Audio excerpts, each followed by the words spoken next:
അല്ലാഹു തആല ഉണ്ടായതിന് തുടക്കമില്ലാത്തവനും അവസാനിക്കുന്നതിന് അറ്റമില്ലാത്തവനുമാണ്. അതുകൊണ്ട് ഇസ്ലാം മതം എന്നുണ്ടായി എന്ന് ചോദിച്ചാൽ തമ്പുരാനായ അല്ലാഹു ഉണ്ടായത് മുതൽ അല്ലാഹു എന്നുണ്ടായി ലാ ഇബ്തിദാ ലഹു, അല്ലാഹു തആല ഉണ്ടായതിന് തുടക്കമില്ല. ഇത് മനസ്സിലാക്കാതെ നവയുഗത്തിലേക്ക് പോയിട്ട് കാര്യമില്ല. അതുകൊണ്ടാണ് ഞാനിതൊന്ന് വിശദീകരിക്കുന്നത്. രണ്ടാമത് നിങ്ങൾ മനസ്സിലാക്കണം, ഉറങ്ങല്ല. രണ്ടാമത് മനസ്സിലാക്കണം, ഇസ്ലാം ഞാൻ പറഞ്ഞല്ലോ സാധാരണ മതം പോലത്തെ ഒരു മതമല്ല. ഇസ്ലാം ഒരു സമ്പൂർണ്ണ നിയമവ്യവസ്ഥിതിയായ മതമാണ്. ബഹുമാനപ്പെട്ട ഇസ്ലാമിന്റെ ആദ്യത്തെ പ്രവാചകനും ആദിമ മനുഷ്യനും ആദ്യത്തെ പ്രവാചകനുമായ അബൂന അബുൽ ബഷർ ആദം അലൈഹിസ്സലാം മുതൽ ലോകത്ത് 2,24,000-ഓളം പ്രവാചകന്മാരെ അള്ളാഹു പറഞ്ഞയച്ചിട്ടുണ്ട്. ഈ ഭൂമിയിൽ ഇസ്ലാം മതത്തിന്റെ പ്രചരണ പ്രവർത്തനങ്ങൾക്ക് വേണ്ടി നേതൃത്വം കൊടുക്കാൻ ഈ ഭൂമിയിൽ അള്ളാഹു മനുഷ്യവർഗത്തിൽ നിന്ന് 2,24,000 പ്രവാചകന്മാരെ പറഞ്ഞു വിട്ടിട്ടുണ്ട്. ആ 2,24,000 ആദ്യത്തെ പ്രവാചകനാണ് മനുഷ്യവർഗത്തിന്റെ പ്രഥമ മനുഷ്യനും ആദ്യത്തെ പിതാവുമായ ആദം അലൈഹിസ്സലാം. അവിടെ നിങ്ങോട്ട് ബഹുമാനപ്പെട്ട റൂഹുല്ലാഹി ഈസാ നബി യേശു ക്രിസ്തു വരെ 2,23,999 നബിമാരും പ്രവാചകന്മാരും വ്യത്യസ്തമായ കാലങ്ങളിൽ വ്യത്യസ്തമായ രാജ്യങ്ങളിൽ വ്യത്യസ്തമായ സമൂഹങ്ങളിലേക്ക് സമുദായങ്ങളിലേക്ക് അല്ലാഹു തആല നിയോഗിക്കപ്പെട്ടു. അവർ അക്കാലഘട്ടത്തിലെ ജനങ്ങൾക്ക് ആവശ്യമുള്ള വിവരവും വിദ്യാഭ്യാസവും പഠിപ്പിക്കാൻ വേണ്ടി നിയോഗിക്കപ്പെട്ടവരാണ്. ഉദാഹരണം, ബഹുമാനപ്പെട്ട കലീമുല്ലാഹി മൂസ അലൈഹിസ്സലാം ബനി ഇസ്രായേൽ എന്ന് പറയുന്ന യഹൂദികളിലേക്ക് നിയുക്തനാക്കപ്പെട്ട പ്രവാചകനാണ്. മൂസാ നബിയുടെ പരിധി ബനി ഇസ്രായേലിൽ മാത്രം ഇസ്ലാം പ്രബോധനം ചെയ്യുക എന്നുള്ളതാണ്. അതിന്റെ മുമ്പ് നിയോഗിക്കപ്പെട്ട ബഹുമാനപ്പെട്ട ഖലീലുല്ലാഹി ഇബ്രാഹിം നബി അലൈഹിസ്സലാം, ഇബ്രാഹിം നബി അലൈഹിസ്സലാമിന്റെ പരിധി പേർഷ്യ എന്ന് പറയുന്ന ഇറാഖ് എന്ന് പറയുന്ന രാജ്യത്തിലേക്ക് മാത്രമായിരുന്നു. പ്രിയപ്പെട്ടവരെ, അങ്ങനെ കഴിഞ്ഞുപോയ ഇവിടൊക്കെ ഉറങ്ങല്ല കഴിഞ്ഞുപോയ അമ്പിയാക്കന്മാരെ മുഴുവൻ അല്ലാഹു തആല നിയോഗിക്കപ്പെട്ടത് പ്രത്യേകമായ ജനവിഭാഗങ്ങളിലേക്കും പ്രത്യേകമായ സമുദായങ്ങളിലേക്കും പ്രത്യേകമായ നിയമവ്യവസ്ഥിതി പഠിപ്പിച്ചു കൊടുക്കാനുമാണ്. എന്നാൽ 2,23,999 പ്രവാചകനായ ഈസാ നബി അലൈഹിസ്സലാമിന്റെ ശേഷം 500 വർഷം കഴിഞ്ഞ് ഭൂമി ലോകത്തേക്ക് നിയുക്തമാക്കപ്പെട്ട അന്ത്യപ്രവാചകനായ അഷ്റഫുൽ ഖൽഖ് മുഹമ്മദുർ റസൂലുള്ളാഹി സ്വല്ലല്ലാഹു അലൈഹി വസല്ലം തങ്ങളെ അല്ലാഹു തആല നിയോഗിക്കുന്നത് സകല ജനവിഭാഗങ്ങളിലേക്കും സകല സമൂഹങ്ങളിലേക്കും സകല ലോകങ്ങളിലേക്കും സകല വസ്തുക്കളിലേക്കും പ്രവാചകനായിക്കൊണ്ട് മാത്രമല്ല, ഈ കഴിഞ്ഞുപോയ അമ്പിയാക്കൾ മുഴുവൻ കൊണ്ടുവന്ന ഏകദൈവ വിശ്വാസമായ പരിശുദ്ധ ഇസ്ലാം മതത്തിന്റെ സമാപനം കുറിക്കപ്പെടാൻ നിയോഗിക്കപ്പെട്ട പ്രവാചകനാണ് ഖാതിമുൽ അംബിയാ അഷ്റഫുൽ ഖൽഖ് മുഹമ്മദ് മുസ്തഫ. അതുകൊണ്ട് മുഹമ്മദ് നബി അവസാനത്തെ പ്രവാചകനാണ്. ഇസ്ലാം മതം പൂർത്തീകരിക്കപ്പെട്ട പ്രവാചകനാണ്. അതുകൊണ്ടാണ് നമ്മൾ ഈ പ്രസംഗിക്കുമ്പോഴൊക്കെ ലേശൂടി ഒന്നും കൂടി കൊടുത്താൽ മതി, കുറച്ചുകൂടി കൂട്ടി കൊടുത്തു. നമ്മൾ ഈ പ്രസംഗിക്കുമ്പോഴൊക്കെ ഇടക്കിടക്ക് പറയാറുണ്ടല്ലോ 1400 കൊല്ലം 1400 കൊല്ലം. അത് കേൾക്കുമ്പോ തോന്നിപ്പോകും ഇസ്ലാം മതം ഉണ്ടായിട്ട് ആകെ 1400 കൊല്ലം ആയിട്ടുള്ളൂ. നമ്മളെല്ലാ പ്രാസംഗികന്മാരും എഴുത്തുകാരും ചിന്തകന്മാരും ഉപയോഗിക്കുന്ന ഒരു വാചകമാണ് 1400 കൊല്ലം മുമ്പേ.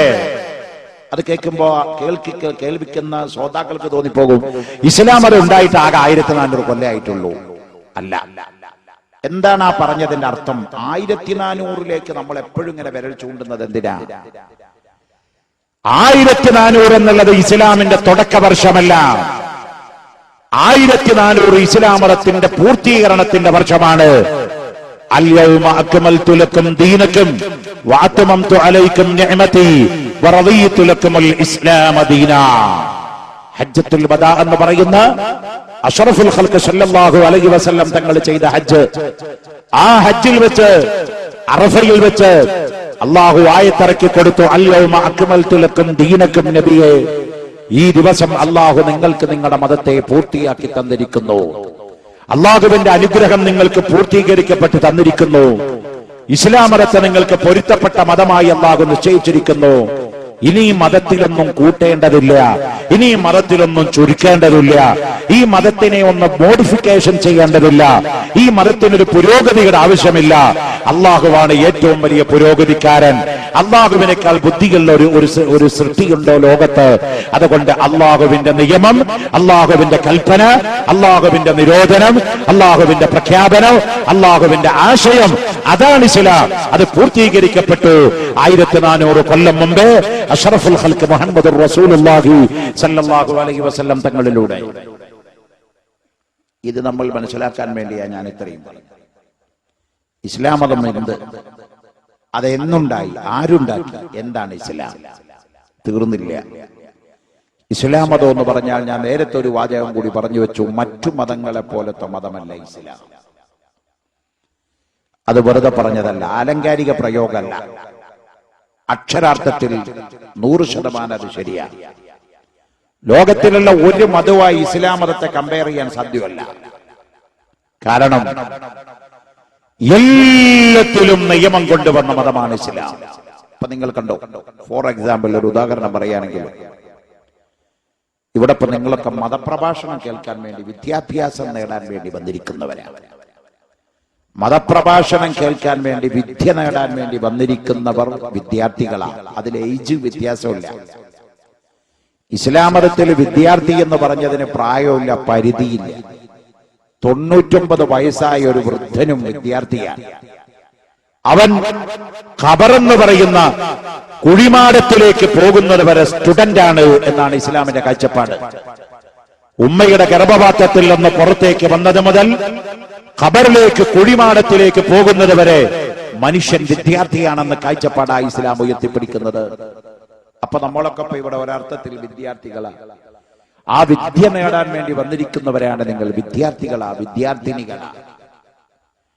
അങ്ങനെ വിദ്യ നേടാൻ വേണ്ടി വരുന്ന വിദ്യാർത്ഥികൾ അവർ എങ്ങനെയാവണം ഗുരുവിന്റെ മുമ്പിൽ ഇരിക്കേണ്ടത്? ഞാനൊരു ഉദാഹരണത്തിന് വേണ്ടി പറയാം. ഇസ്ലാം മതത്തിൽ നിയമമുണ്ട്, പറയാം. ഒരു മനുഷ്യൻ എങ്ങനെയാണ് ചിരിക്കേണ്ടത്? ഇസ്ലാം മതത്തിൽ നിയമമുണ്ട്. ഒരു മനുഷ്യൻ എങ്ങനെയാണ് കരയേണ്ടത്? ഇസ്ലാം മതത്തിൽ നിയമമുണ്ട്. ഒരു മനുഷ്യൻ എത്ര വിരലുകൊണ്ടേ ഭക്ഷണം കഴിക്കാവൂ? ഇസ്ലാം മതത്തിൽ നിയമമുണ്ട്. ഒരു മനുഷ്യൻ കഴിക്കുന്ന ഭക്ഷണത്തിന്റെ ക്വാണ്ടിറ്റി, അളവ് എത്രയായിരിക്കണം? ഇസ്ലാം മതത്തിൽ നിയമമുണ്ട്, നേരത്തെ പ്രഖ്യാപിച്ചിട്ടുണ്ട്. കഴിച്ച ഭക്ഷണം വിസർജിക്കാൻ എന്തൊക്കെ കണ്ടീഷനുകൾ വേണം? ഇസ്ലാം മതത്തിൽ നിയമമുണ്ട്. പോട്ടെ, നമ്മുടെ ജീവിതത്തിന്റെ ഏറ്റവും രഹസ്യമായ കാര്യം നിർണയിക്കുന്ന തന്റെ പ്രിയപ്പെട്ട ഭാര്യയോട് അയാൾ നടത്തുന്ന വേഴ്ച വരെ, അവന്റെ ബെഡ്റൂമിന്റെ അകത്ത് വരെ, ഭാര്യയും ഭർത്താവും തമ്മിൽ നടത്തുന്ന ശാരീരിക ബന്ധത്തിന്റെ ആ സമയം വരെ ഇസ്ലാം മതം നിയമം പഠിപ്പിച്ചു കൊടുത്തിട്ടുണ്ട്.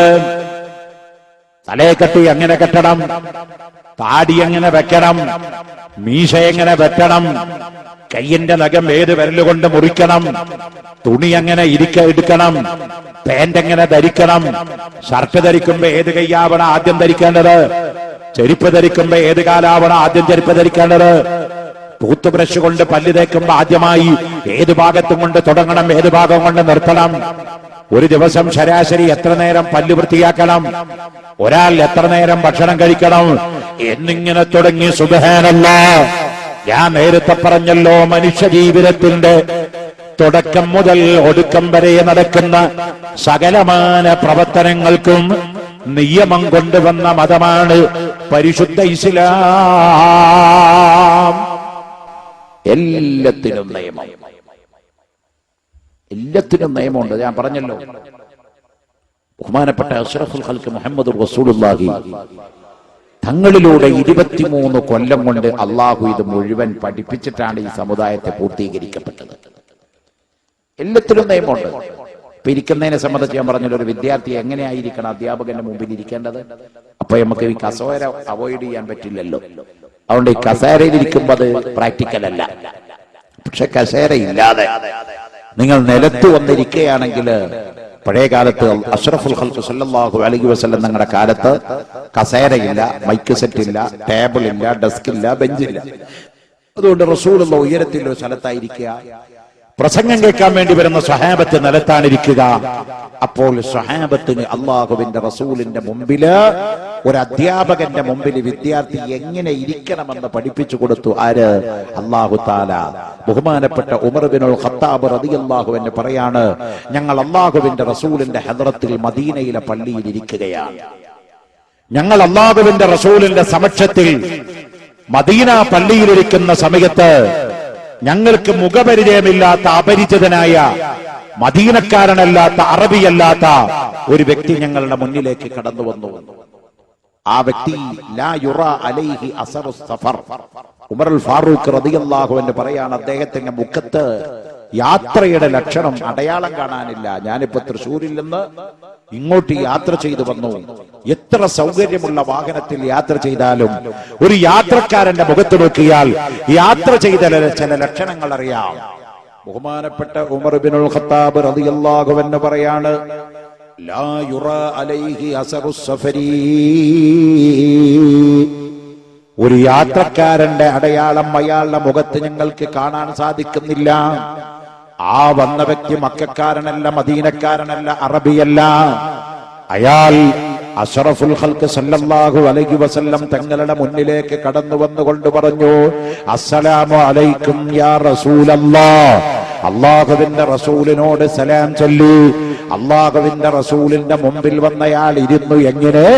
ഉമർ ഇബ്നുൽ ഖത്താബ് തങ്ങൾ പറയാണ്, അയാളുടെ 2 തുട അള്ളാഹുവിന്റെ റസൂലിന്റെ തുടയുടെ നേരെ മടക്കി വെച്ച് അവിടെ ഇരുന്നു. അയാളുടെ 2 കൈകൾ അയാളുടെ 2 തുടകളുടെ മുകളിൽ പരത്തി വെച്ച് അവിടെ ഇരുന്നു. അതായത് നമ്മള് നിസ്കരിക്കുന്ന സമയത്ത് ആദ്യത്തെ തഹിയ്യാത്തിലിരിക്കുന്ന ഇരുത്തമുണ്ടല്ലോ,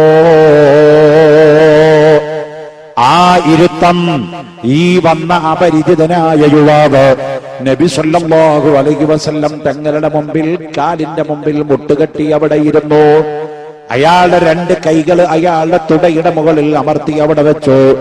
വളരെ അച്ചടക്കമുള്ള ഇരുത്താണ് ആ ഇരുത്തം, വളരെ ഡിസിപ്ലിനിലുള്ള ഇരുത്താണ് ആ ഇരുത്തം.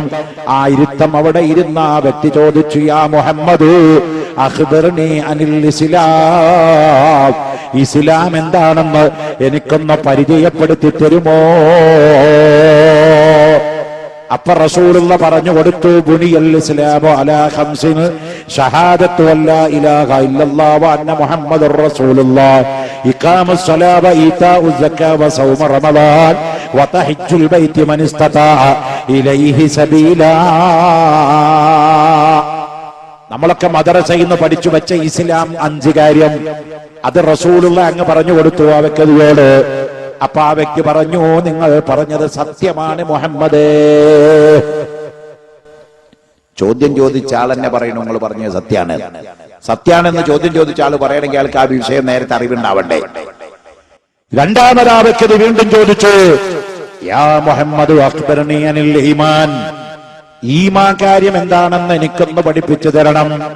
അപ്പൊ റസൂലുള്ള പറഞ്ഞു കൊടുത്തു, അൽ ഈമാനു അൻ തുഅ്മിന ബില്ലാഹി വ മലായികതിഹി വ കുതുബിഹി വ റസുലിഹി എന്നിങ്ങനെ തുടങ്ങി ഈമാൻ 6 കാര്യങ്ങൾ അല്ലാഹുവിന്റെ റസൂൽ എന്ന് പറഞ്ഞു കൊടുത്തപ്പോ അത് കേട്ട വ്യക്തി പറഞ്ഞു, നിങ്ങൾ പറഞ്ഞത് സത്യാണ്. ഇങ്ങനെ ഒരുപാട് കാര്യം ചോദിച്ചിട്ടുണ്ട്, ഞാൻ ചുരുക്കി പറയാം. മോനെ ഉറങ്ങല്ല ഉറങ്ങ. അപ്പൊ ഇസ്ലാം 5 കാര്യവും ഈമാൻ 6 കാര്യവും അള്ളാഹുവിന്റെ റസൂലിനോട് ചോദിക്കുകയും നബി സല്ലല്ലാഹു അലൈഹി വസല്ലം അത് മറുപടി പറഞ്ഞു കൊടുക്കുകയും ചെയ്തു. ആ വ്യക്തി പറഞ്ഞു, മുഹമ്മദ് നബിയെ നിങ്ങൾ പറഞ്ഞത് ശരിയാ. വീണ്ടും ചോദിച്ചു, ഖിയാമത്ത് നാൾ എപ്പോഴാ ഉണ്ടാകുക, അതിന്റെ അടയാളം എന്താ? അതൊക്കെ റസൂൽ പറഞ്ഞിട്ടുണ്ട്, ഞാൻ ചുരുക്കി പറയാം. ഇതെല്ലാം പറഞ്ഞ് ആ വ്യക്തി നബി സല്ലല്ലാഹു അലൈഹി വസല്ലം തങ്ങളുടെ സമക്ഷത്തിൽ നിന്ന് അള്ളാഹുവിന്റെ ഹബീബിന് കൈകൊടുത്തുകൊണ്ട് സലാം പറഞ്ഞ് തിരിച്ചു പോകുകയാ. അങ്ങ് തിരിച്ചു പോയപ്പോ ബഹുമാനപ്പെട്ട ഉമറുൽ ഫാറൂഖ് അള്ളാഹുവിന്റെ റസൂല് ഉമറിനെ വിളിച്ചുകൊണ്ട് പറഞ്ഞു, ഉമറേ, ആ നിങ്ങളുടെ മുമ്പിൽ വന്ന് വളരെ അച്ചടക്കത്തോടെ വന്നിരുന്ന് ഇസ്ലാം കാര്യം ചോദിച്ച്, ഈമാൻ കാര്യം ചോദിച്ച്, ഖിയാമത്ത് നാളിന്റെ അടയാളം ചോദിച്ച നിങ്ങളുടെ മുമ്പിൽ നിന്ന് എഴുന്നേറ്റ് പോയ വ്യക്തി ആരാണെന്നറിയോ? ബഹുമാനപ്പെട്ട ഉമർ ഇബ്നുൽ ഖത്താബ് പറഞ്ഞു, അറിയൂല നബിയേ. അപ്പോൾ റസൂലുള്ളാഹി പറഞ്ഞു, ആ വന്ന വ്യക്തി മനുഷ്യനല്ല ഉമറേ, മലക്കല്ല ഉമർ, മലക്കാണ് ഉമറേ. അതെ, ആ വന്ന വ്യക്തി മലായിക്കത്തിന്റെ കൂട്ടത്തിൽപ്പെട്ട ആളാണ്. ഏത് മലക്കാണെന്നറിയോ? അമ്പിയാക്കൾക്ക് വഹ്യ് കൊണ്ടുവരുന്ന മലക്കുൽ മുഖറബായ മലക്ക് ജിബ്രീൽ. എന്തിനാ ഉമറേ ജിബ്രീൽ എന്ന മലക്ക് മനുഷ്യന്റെ കോലത്തിൽ ഇറങ്ങി വന്നത്? അള്ളാഹു പറഞ്ഞയച്ചതാണ് ജിബ്രീലിനെ. ജിബ്രീൽ വന്ന് ഈമാൻ കാര്യം എന്നോട് ചോദിച്ചു, ഞാനത് പറഞ്ഞു കൊടുത്തു. ഇസ്ലാം കാര്യം എന്നോട് ചോദിച്ചു, ഞാനത് പഠിപ്പിച്ചു കൊടുത്തു. ജിബ്രീൽ അലൈഹിസ്സലാം എന്ന മലക്കിന് ഇസ്ലാം കാര്യം അറിവില്ലാഞ്ഞിട്ടല്ല ജിബ്രീൽ ചോദിച്ചത്, ഈമാൻ കാര്യം അറിവില്ലാഞ്ഞിട്ടല്ല ജിബ്രീൽ ചോദിച്ചത്. ഉമറേ, ലോകാവസാനം വരെ വരുന്ന എല്ലാ വിശ്വാസികൾക്കും പഠിപ്പിച്ചു കൊടുക്കാൻ വേണ്ടി ജിബ്രീലിനെ അല്ലാഹു മനുഷ്യന്റെ രൂപത്തിൽ പറഞ്ഞു വിട്ടതാണ് കേട്ടോ. ജിബ്രീൽ ഇരുന്ന ഇരുത്തമുണ്ടല്ലോ, ആ ഇരുത്തമാണ് വിവരം നേടാൻ വേണ്ടി ആഗ്രഹിക്കുന്ന വിദ്യാർത്ഥി അധ്യാപകന്റെ മുമ്പിൽ ഇരിക്കേണ്ട ഇരുത്തം. ജിബ്രീലിന്റെ ഇരുത്തമാണ് ഉമറേ. അപ്പൊ ഇരിക്കുന്നതിന് നിയമം, കരയുന്നതിന് നിയമമുണ്ട്, ചിരിക്കുന്നതിന് നിയമമുണ്ട്. ഇസ്ലാമിൽ കരയുന്നതിന് നിയമമുണ്ട്, ചിരിക്കുന്നതിന് അതിനേക്കാൾ ഉപരിയാണ്. ബഹുമാനപ്പെട്ട ബീബി ആയിഷ, ഉറക്കെ പറഞ്ഞോ, ബീബി ആയിഷ VIP ആയ വനിതയെ ഇസ്ലാമിലെ ഏറ്റവും വിവരമുള്ള സ്ത്രീയാണ്. അള്ളാഹുവിന്റെ റസൂൽ ആയിഷ ബീബിനെ ചൂണ്ടിയിട്ടൊരിക്കൽ പറഞ്ഞു, ലോക പണ്ഡിതയാണ് ആയിഷ. ഖാല റസൂലുള്ളാഹി, റസൂലുള്ള കൊടുത്ത ഡോക്ടറേറ്റിന്റെ മുകളിൽ പിന്നെ ഒരു യൂണിവേഴ്സിറ്റി ഡോക്ടറേറ്റ് കൊടുക്കേണ്ട ആവശ്യമില്ല. ഇപ്പൊ നമ്മുടെ നാട്ടിൽ ചില ആളുകൾക്കൊക്കെ യൂണിവേഴ്സിറ്റി കൊടുക്കുന്ന ഡോക്ടറേറ്റ് ഉണ്ടല്ലേ, പലതിലും പല ഡോക്ടർമാര്. പക്ഷെ അള്ളാഹുവിന്റെ റസൂല് ലോകത്തിന്റെ വിദ്യാഭ്യാസത്തിന്റെ മുഴുവൻ സമുദ്രമാണ്. ആ റസൂലുള്ളയാണ് പറയുന്നത്, ലോകം കണ്ട സ്ത്രീകളിൽ ഏറ്റവും വിവരമുള്ള സ്ത്രീയാണ് ബീബി ആയിഷ റളിയല്ലാഹു അൻഹാ. പിൽക്കാലത്ത് ആ പ്രവചനം ശരിയായി 2500ഓളം വരുന്ന ഹദീസുകള് ആയിഷ ബീബിയിൽ നിന്ന് റിപ്പോർട്ട് ചെയ്യപ്പെട്ടിട്ടുണ്ട്. പ്രഗത്ഭയായിരിക്കുന്ന വനിതയാ, അള്ളാഹുവിന്റെ റസൂലിന്റെ രണ്ടാമത്തെ ഭാര്യ ആ ആയിഷ ബീബി. അഷ്റഫുൽ ഖൽഖ് മുഹമ്മദുർ റസൂലുള്ളാഹി സല്ലല്ലാഹു അലൈഹി വസല്ലം തങ്ങളുടെ ജീവിതം മുഴുവൻ നമുക്ക് കാണിച്ചു തന്ന ബീബി ആയിഷ. ആയിഷയോട് ചോദിച്ചു, അള്ളാഹുവിന്റെ റസൂലിന്റെ ചിരി എങ്ങനെയായിരുന്നു? റസൂൽ എങ്ങനെയാ ചിരിക്കാറ്? നമ്മളൊക്കെ എങ്ങനെയാ ചിരിക്കല്? നിങ്ങൾക്ക് തോന്നിയ പോലെ നിങ്ങൾ ചിരിക്കൂ, എനിക്ക് തോന്നിയ പോലെ ഞാൻ ചിരിക്കും. പക്ഷെ അതൊക്കെ മനുഷ്യന്റെ സഹജമായ ചിരി. ഇപ്പൊ ചിരിക്കാൻ വേണ്ടി ക്ലബ്ബുകൾ തന്നെ രൂപീകരിക്കപ്പെട്ട നാടാ നമ്മുടെ ഈ നാടൊക്കെ, ചിരി ക്ലബ്ബ്. വേറെ ഒരു പണിയില്ലെങ്കിൽ പോയി ചിരിച്ചുകൊണ്ടേയിരിക്കുക. ആയുസ് വർദ്ധിക്കും ചിരിച്ചാന്നാണ് ഇതുവരെ ലഭിച്ച വിവരമെങ്കിൽ ഇസ്ലാം തിരിച്ചാ പറയുന്നത്, കുറച്ച് ചിരിക്കുക, കൂടുതൽ കരയുക എന്നുള്ളതാണ്. ഇൻഷാ അല്ലാഹ് ആധുനിക ബയോളജിക്ക് അത് വിരുദ്ധമായി തോന്നാമെങ്കിൽ പരിശുദ്ധ ഖുർആനിന്റെ പ്രഖ്യാപനം ദീർഘവീക്ഷണത്തോടെയാണ്, ഖിയാമത്ത് നാൾ വരെയുള്ളതാണ്. ഒരു കാലത്ത് ശാസ്ത്രം അംഗീകരിച്ചത് പിൽക്കാലത്ത് ശാസ്ത്രം തിരുത്തി പറഞ്ഞിട്ടുണ്ട്. നൂറുകണക്കിന് കാര്യം തിരുത്തിയിട്ടുണ്ട്. ഉദാഹരണം ഞാൻ പറഞ്ഞുതരാം. മഴ എങ്ങനെയുണ്ടാവുന്നത്? ഒരു 50 കൊല്ലം മുമ്പ് നമ്മളെ ശാസ്ത്രം എന്താ പഠിപ്പിച്ചത്? മഴ എങ്ങനെ ഉണ്ടാവണം മോനെ? മഴ ഉണ്ടാവാനുള്ള കാരണം പറഞ്ഞത് ഈ കാടുകളും മലകളും കുന്നുകളും സമുദ്രങ്ങളും ഇതൊക്കെ ഇവിടെ ഇല്ലെങ്കിൽ ഇവിടെ മഴ പെയ്യില്ല എന്നാ പറഞ്ഞത്. അപ്പൊ ഈ കാടും കുന്നും സമുദ്രമൊക്കെ ഉണ്ടാകണതിന്റെ മുമ്പ് അവിടെ മഴ പെയ്തിട്ടുണ്ടോ ഇല്ല എന്നുള്ള കണക്ക് പറയാൻ ശാസ്ത്രത്തിന് ഇതുവരെ കഴിഞ്ഞിട്ടില്ല.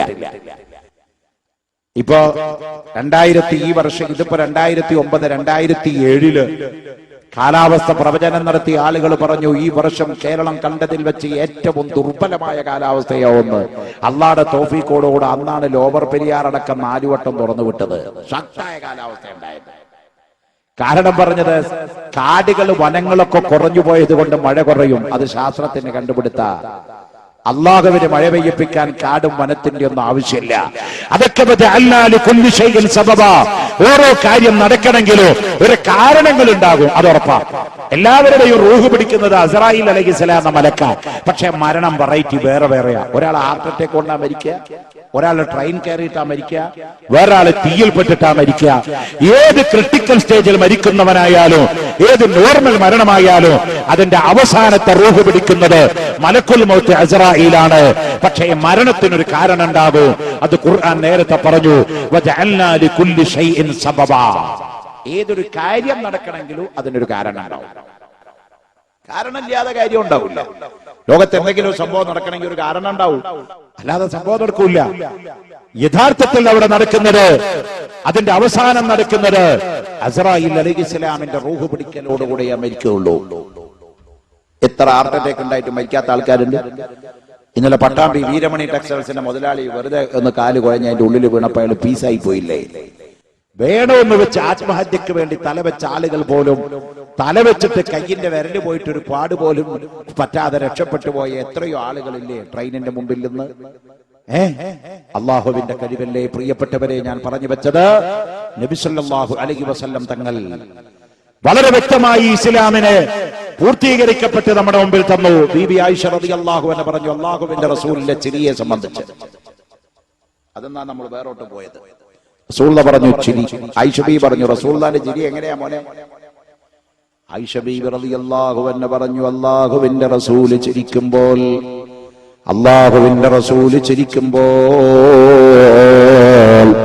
നബി സല്ലല്ലാഹു അലൈഹി വസല്ലം തങ്ങളുടെ മുൻപല്ലിന്റെ വെളുപ്പ് പുറത്ത് കാണുന്ന രൂപത്തിലേ റസൂലുള്ള ചിരിക്കാറുള്ളൂ മോനെ. അള്ളാഹുവിന്റെ റസൂൽ ഒരിക്കൽ പോലും പൊട്ടിച്ചിരിച്ചിട്ടില്ല. ആരുടെ മുമ്പിലും ഏതു വലിയ സന്തോഷം വരുമ്പോഴും അഷ്റഫുൽ ഖൽഖ് മുഹമ്മദ് മുസ്തഫ പുഞ്ചിരി മാത്രമേ പ്രകടിപ്പിച്ചിട്ടുള്ളൂ. അതിർത്തി വിടാൻ റസൂലുള്ള ആഗ്രഹിച്ചിട്ടില്ല. വിഷമം വന്നപ്പോഴും അങ്ങനെ തന്നെയാണ്. അവിടുത്തെ പ്രിയപ്പെട്ട മകനായ ഇബ്രാഹിം റളിയല്ലാഹു അൻഹു, റസൂലുള്ളാഹിന്റെ ഒരു കുഞ്ഞിന്റെ പേരാണ് ഇബ്രാഹിം റളിയല്ലാഹു അൻഹു.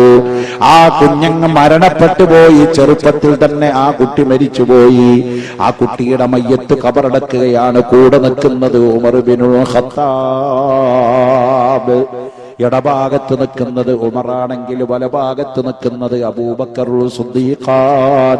രണ്ട് പ്രിയപ്പെട്ട സഹാബത്തിന്റെ സാന്നിധ്യത്തില് തന്റെ പ്രിയപ്പെട്ട മകന്റെ ജനാസ മയ്യത്ത് ഖബറിലേക്ക് അങ്ങ് ഇറക്കി വെക്കുമ്പോൾ അതാ നബി സല്ലല്ലാഹു അലൈഹി വസല്ലം തങ്ങളുടെ കണ്ണുകളിൽ നിന്ന് ധാരധാരയായി വെള്ളത്തുള്ളികൾ ഇങ്ങനെ വീണപ്പോൾ ഉമർ ഇബ്നുൽ ഖത്താബിന്റെ ചോദ്യം, നബിയേ, അങ്ങ് അല്ലാഹുവിന്റെ റസൂലല്ലേ, അങ്ങ് അന്ത്യപ്രവാചകനല്ലേ, അങ്ങ് ലോകത്തിന്റെ മാതൃകാശാലിയല്ലേ, അങ്ങയുടെ മകൻ മരിച്ചതിന്റെ പേരിൽ അങ്ങ് കരയാൻ പാടുണ്ടോ? അങ്ങിവിടെ ആത്മസംയമനം പാലിക്കണ്ടേ? ബഹുമാനപ്പെട്ട ഉമർ ഇബ്നുൽ ഖത്താബിനെ വിളിച്ചുകൊണ്ട് അല്ലാഹുവിന്റെ റസൂല് പറഞ്ഞു കൊടുത്തു, ഉമറേ, കണ്ണുനീര് അനുഗ്രഹമാണ്. മനുഷ്യന്റെ ഹൃദയത്തിൽ വിഷമമുണ്ടാകുമ്പോ ഓട്ടോമാറ്റിക്കായി കണ്ണ് പ്രതികരിക്കും, കണ്ണുനീര് വരൂ. അത് തെറ്റല്ല ഉമറേ. മകൻ മരിച്ചാ കണ്ണുനീര് വരാം, ബാപ്പ മരിച്ചാ കണ്ണുനീര് വരാം, ഭാര്യ മരിച്ചാ കണ്ണുനീര് വരാം, സഹവാസി മരിച്ചാൽ കണ്ണുനീര് വരാം. പക്ഷേ നെഞ്ചത്തടിച്ച് അട്ടഹാസം എടുക്കരുത് കേട്ടോ, തലമുടി പറിച്ചു ചീന്തി കറയരുത് കേട്ടോ, വസ്ത്രം വലിച്ചു കീറി കറയരുത് കേട്ടോ. അതിർത്തി വിട്ട് കിടക്കലാണ്. അതുകൊണ്ട് ദുഃഖം വരുമ്പോൾ പരമാവധി അങ്ങ് കരഞ്ഞിട്ട് കണ്ണുനീരിലൊതുക്കിക്കോ. തന്റെ പ്രിയപ്പെട്ട എളാപ്പയായ ഹംസ റളിയല്ലാഹു അൻഹുവിന്റെ ശരീരം 14 ചില്ലാനം കഷ്ടങ്ങളാക്കി കൊടലുമാല പുറത്തേക്ക് വലിച്ചിട്ടുകൊണ്ട്, കരട് ചവച്ചു തുപ്പപ്പെട്ടുകൊണ്ട്, ജനനേന്ദ്രിയം മുറിച്ചു നീക്കപ്പെട്ടുകൊണ്ട്, കണ്ണ് പിഴുതെടുക്കപ്പെട്ടുകൊണ്ട്, നാക്ക് മുറിച്ചു കളഞ്ഞുകൊണ്ട് വിരൂപമാക്കപ്പെട്ട ഹംസത്ത് റളിയല്ലാഹുവിന്റെ ജനാസ കണ്ടപ്പോൾ അല്ലാഹുവിന്റെ റസൂലിന്റെ കണ്ണ് നനഞ്ഞുപോയി. അവിടുന്ന് വിതുമ്പലോടൊരൊറ്റ ചോദ്യം ചോദിച്ചു, യാ അമ്മി യാ ഹംസ യാ കാശിഫൽ കർബാ, എന്റെ പ്രിയപ്പെട്ട എളാപ്പയായ ഹംസ, അങ്ങയോട് ഇത്ര വൈരാഗ്യം ആർക്കാ തോന്നിയത്? കണ്ടോ, ഇതിലും വലിയൊരു പ്രതിസന്ധി ഘട്ടം വരാനുണ്ടോ? അള്ളാഹുവിന്റെ റസൂൽ അവിടെ പ്രകടിപ്പിച്ചത് അതാണ്. റസൂലുള്ളാഹിന്റെ ദുഃഖം, റസൂലുള്ളാഹിന്റെ സന്തോഷാണ് ആയിഷ ബീവി പറഞ്ഞത്. അപ്പോ ഞാൻ പറഞ്ഞു വന്നത്, എല്ലാത്തിനും നിയമമുണ്ട്, ഉറങ്ങാനും നിയമമുണ്ട്. അതങ്ങ് പഠിപ്പിച്ച കളയാണ്. ഇസ്ലാം ഒരു സമ്പൂർണ്ണ മതമാണെങ്കിൽ മുസ്ലിയാരെ ഉറക്കിനെ പറ്റി ഇസ്ലാം എന്താ പറഞ്ഞത്? ഉണ്ട്. ഉറക്കിനെ പറ്റി ഇസ്ലാം പറഞ്ഞത് ഉറക്കം അനുഗ്രഹമാണ്. മഴയെ പറ്റി ഇസ്ലാം പറഞ്ഞത് മഴ അനുഗ്രഹമാണ്. പക്ഷെ എല്ലായിടത്തും മഴ അനുഗ്രഹമല്ല. ഒരു ഭയങ്കര വെള്ളപ്പൊക്കം ഇങ്ങനെ ഉണ്ടാകുക, മഴ ഇങ്ങനെ പെയ്തിട്ട്, അപ്പോ അവിടെ ഇരുന്ന് പറയാൻ പറ്റുമോ, ഓ ഇത് വലിയ അനുഗ്രഹമാണ്, പെയ്യട്ടെ പെയ്യട്ടെ പെയ്യട്ടെ. അവിടെ എന്ത് നിലപാട് സ്വീകരിക്കണം? മഴ പെയ്യാതിരുന്നാൽ എന്ത് നിലപാട് സ്വീകരിക്കണം? മഴ പെയ്ത് കൂടുതലായാൽ എന്ത് നിലപാട് സ്വീകരിക്കണം? രണ്ടും വളരെ വ്യക്തമായി ഇസ്ലാം പഠിപ്പിച്ചിട്ടുണ്ട്. ഉറക്ക അനുഗ്രഹ വരാൻ വേണ്ടി ഉറക്ക ഗുളിക കഴിക്കുന്ന ആൾക്കാരുണ്ട് അല്ലേ? എത്രയോ ആളുകളാ ഒന്ന് സുഖമായി കണ്ണടച്ചാൽ മതിയായിരുന്നു എന്ന് ആഗ്രഹിച്ചു പോകുന്ന ആളുകള്. മെഡിക്കൽ കോളേജിൽ ചെന്ന് നോക്കുമ്പോ ക്യാൻസർ പിടിച്ചു കിടക്കുന്ന ആളുകൾ പലപ്പോഴും വിതുമ്പലോടെ പറയാനുണ്ട്. പാലിയേറ്റീവ് കെയറിൽ കിടക്കുന്ന പേഷ്യൻസുകൾ പറയാറുണ്ട്, ഉസ്താദേ ഒന്ന് സുഖമായി ഒന്ന് ഉറങ്ങിയാൽ നന്നായിരുന്നു, ഒന്ന് സുഖമായി ഒന്ന് മലമൂത്ര വിസർജനം നടത്തിയിട്ട് മരിച്ചാൽ മതിയായിരുന്നു. കിഡ്നിയുടെ പ്രവർത്തനം നിലച്ചുപോയ പേഷ്യൻസിന്റെ അവസാനത്തെ വാക്കുകളാണിതൊന്ന് സുഖമായി മലമൂത്ര വിസർജനം നടത്തിയിട്ടൊന്ന് മരിച്ചാൽ മതിയല്ലോ. എന്നാൽ ഉറക്ക് അനുഗ്രഹമാണ് എവിടെ? നിസ്കരിക്കുന്ന സമയത്തുള്ള ഉറക്ക് അനുഗ്രഹമല്ല. വഅദ് കേൾക്കാൻ വരുന്ന മതപ്രഭാഷണത്തിന്റെ വേദിയിൽ വരുമ്പോൾ ലഭിക്കുന്ന ഉറക്ക് അനുഗ്രഹമല്ല. നിങ്ങളൊരു വിദ്യാർത്ഥിയാണെങ്കിൽ പഠിക്കുന്ന സമയത്ത് വരുന്ന ഉറക്ക് അനുഗ്രഹമല്ല, അത് മുസീബത്താണ്. അതുകൊണ്ട് ഇങ്ങനെ അനാവശ്യമായ സമയത്ത്, അതിൻ്റെതല്ലാത്ത സമയത്ത് ഉറക്ക് വന്നാൽ അവിടെ എന്ത് നിലപാട് സ്വീകരിക്കണം? റസൂലുള്ള പഠിപ്പിച്ചു. ഇപ്പൊ സത്യത്തിൽ ഉറങ്ങേണ്ട സമയമാണ് കേട്ടോ. പക്ഷെ നമ്മുടെ ബോഡിനെ, നമ്മുടെ ശരീരത്തിനെ നമ്മൾ പ്രതിക്കൂട്ടിൽ നിർത്തിയിട്ട് ഇങ്ങോട്ട് പിടിച്ചു വലിച്ചു കൂടെ കൊടുന്നിരിക്കാം. ഇപ്പോ ഉറങ്ങേണ്ട സമയമാണ്. രാത്രി 9 മണി കഴിഞ്ഞാല് സുബഹിക്ക് 5 മണി വരെ ഉറക്കം ഇസ്ലാം അംഗീകരിച്ച സമയമാണ്. ഇശാ നിസ്കാരം കഴിഞ്ഞതിന്റെ ശേഷം സുബഹി ബാങ്കിന്റെ സമയം വരെ ഇസ്ലാം ഉറക്കം അലോഡ് ചെയ്ത, ശരീരത്തിന്റെ വിശ്രമത്തിന് വേണ്ടി നീക്കിവെച്ച സമയ. ആ സമയമാണ് നമ്മൾ ഇവിടെ കൊണ്ടുവന്ന് വിനിയോഗിക്കുന്നത്. അപ്പോ ഉറക്ക് വരും. പക്ഷേ അങ്ങനെയാണെങ്കിലും കുറച്ചു നേരമൊക്കെ കൂടി ഒരു ശരാശരി ഒരു പ്രായപൂർത്തിയായ യുവാവായ നല്ല ആരോഗ്യമുള്ള മനുഷ്യൻ ഒരു 6 മണിക്കൂർ ഉറങ്ങിയാൽ മതി. കുറച്ചുകൂടി ആരോഗ്യമൊക്കെ കുറഞ്ഞു പോയ ഒരു 50 വയസ്സുള്ള ആളുകൾക്ക് ഒരു 5 മണിക്കൂർ ഉറങ്ങിയാലും വലിയ കുഴപ്പമില്ല. അവര് വെറുതെ നേരത്തെ കെടുക്കാന്നല്ലാതെ ഉറക്ക് വരലില്ല. അഥവാ 9 മണിക്ക് അവൻ ഉറക്കം തുടങ്ങിയാൽ 3 മണിയാകുമ്പോഴേക്കും അവന്റെ ഉറക്ക് ഖറാബായി, പിന്നെ വെറുതെ ഇങ്ങനെ മേപ്പിട്ട് നോക്കി കെടുക്കാം കേട്ടോ. അതൊക്കെ ശരീരത്തിന്റെ ആ പ്രവർത്തനത്തിനനുസരിച്ചാണ്, ആരോഗ്യമനുസരിച്ച് ആ ഉറക്ക് വരിക. അപ്പൊ ഉറക്ക് അതിന്റെ സ്ഥലത്തല്ലാതെ വന്നാൽ എന്ത് നിലപാട് സ്വീകരിക്കണം? നബി സല്ലല്ലാഹു അലൈഹി വസല്ലം തങ്ങൾ പറഞ്ഞു, നിങ്ങൾക്ക് യോജിക്കാത്ത ഒരു സ്ഥലത്ത് നിങ്ങളെ ഉറക്ക് പിടികൂടിയാൽ നിങ്ങൾ എന്ത് ചെയ്യണം? ഇരിക്കുന്ന ചെയറിൽ നിന്ന് എഴുന്നേൽക്കണം. അപ്പൊ നിങ്ങളൊരു ചെയറിൽ ഇരുന്നിട്ട് ഇങ്ങനെ ഉറക്കം ഇങ്ങനെ വരികയാണ്, എന്ത് ചെയ്തിട്ട് ഉറക്ക് പോണില്ലെങ്കിൽ ആദ്യത്തെ പരിപാടി അവിടുന്ന് എഴുന്നേൽക്കാൻ. എന്നിട്ട് അടുത്ത ചെയറിൽ ഇരിക്കുന്നോട് പറയാ, ഒന്ന് ഇങ്ങോട്ട് ഇരുന്നാ പറയാ, ഇയാളെ പിടിച്ച് അങ്ങോട്ട് ഇരുത്താൻ, നിങ്ങൾ പിടിച്ച് ഇങ്ങോട്ടിരിക്കുക. ആദ്യത്തെ ഇടപാടതാ. അപ്പൊ ഒരു ചേഞ്ച് വരുമ്പോ കുറച്ചു നേരം ഒന്ന് പിടിച്ചിക്കാൻ പറ്റും. എന്നിട്ടും നിനക്ക് ഉറക്ക് വരികയാണോ? നിന്റെ ചെയർ മാറിയിരുന്നതിന്റെ ശേഷവും നിനക്ക് ഉറക്ക് വരികയാണോ? അഷ്റഫുൽ ഖൽഖ് സല്ലല്ലാഹു അലൈഹി വസല്ലം തങ്ങൾ പറഞ്ഞു, എന്നാൽ നീ പോയി പരിപൂർണമായ ഒരു വുദൂ ചെയ്ത് വരണം. പരിപൂർണമായ വുദൂ. പരിപൂർണമായ വുദൂ ഉണ്ട്, പരിപൂർണമല്ലാത്ത വുദൂ ഉണ്ട്. വുദൂ 2 സൈസ് ഉണ്ട്. ഇപ്പോ വായിൽ വെള്ളം കൊപ്പിളിക്കുക. വുദൂ എടുക്കുന്ന സമയത്ത് വായിൽ വെള്ളം അങ്ങനെ തുപ്പുന്നുണ്ടല്ലോ, ഇത് സുന്നത്ത. ഇത് ഉപേക്ഷിച്ചു കൊണ്ടൊരാൾ വുളൂ ചെയ്താലും വുളൂ സഹിഹാണ്. മൂക്കിലോട്ട് വെള്ളം കയറ്റുക എന്ന് പറഞ്ഞിങ്ങനെ തുമ്മുന്ന ഒരു ഏർപ്പാട്, മൂക്കിൽ വെള്ളം കയറ്റി ചീറ്റുക എന്നൊക്കെയാണ് പണ്ട് പഠിച്ചിരുന്നത്. പക്ഷെ ചീറ്റലും കുത്തലും ഒന്നും ഇല്ലെങ്കിലും മൂക്കിലോട്ട് വെള്ളം ലേശം ഇങ്ങനെ കളയാ, അത് വളരെ നല്ല ഏർപ്പാട്, ആരോഗ്യത്തിനും നല്ലതാണ്. ആയുർവേദ വിധി പ്രകാരം ഏറ്റവും നല്ല നല്ലൊരു വ്യായാമമാണത് ശരിക്കും. ഇരിക്കട്ടെ, ഞാനപ്പോ അതിന്റെ പ്രാക്ടിക്കൽ വശത്തിലേക്ക് പോകുകയല്ല. ഇബാദത്തിൽ എത്ര കണ്ട് വ്യായാമമുണ്ട്. ചിലവർ പറയണ്ടായി നിസ്കരിച്ചിരിക്കുന്നത് നല്ലതാണ്, ബാക്ക് പെയിൻ മാറിക്കിട്ടുന്നു. ആ നിയ്യത്തോടെ നിസ്കരിച്ചാൽ അള്ളാഹുവിന്റെ അടുത്ത് പ്രതിഫലം ലഭിക്കുന്നതല്ല. ഊരവേദന മാറാനല്ല നിസ്കാരം ഫർദാക്കിയിരിക്കുന്നത്, വയറിന്റെ അസുഖം മാറാനല്ല നോമ്പ് നിശ്ചയിച്ചിരിക്കുന്നത് കേട്ടോ. ഇൻക്ലൂഡിങ് ചിലപ്പോ നിസ്കരിക്കുന്നത് കൊണ്ട് ബാക്ക് പെയിന് ശമനമുണ്ടാകാം, നോമ്പ് നോക്കുന്നത് കൊണ്ട് വയറിന്റെ ഗ്യാസൈറ്റിസിന് ശമനമുണ്ടാകാം. എന്നാൽ നമ്മുടെ നിയ്യത്തടാവാൻ പാടില്ല. നമ്മുടെ നിയ്യത്ത് അല്ലാഹുവിനെ മാത്രമായിരിക്കണം.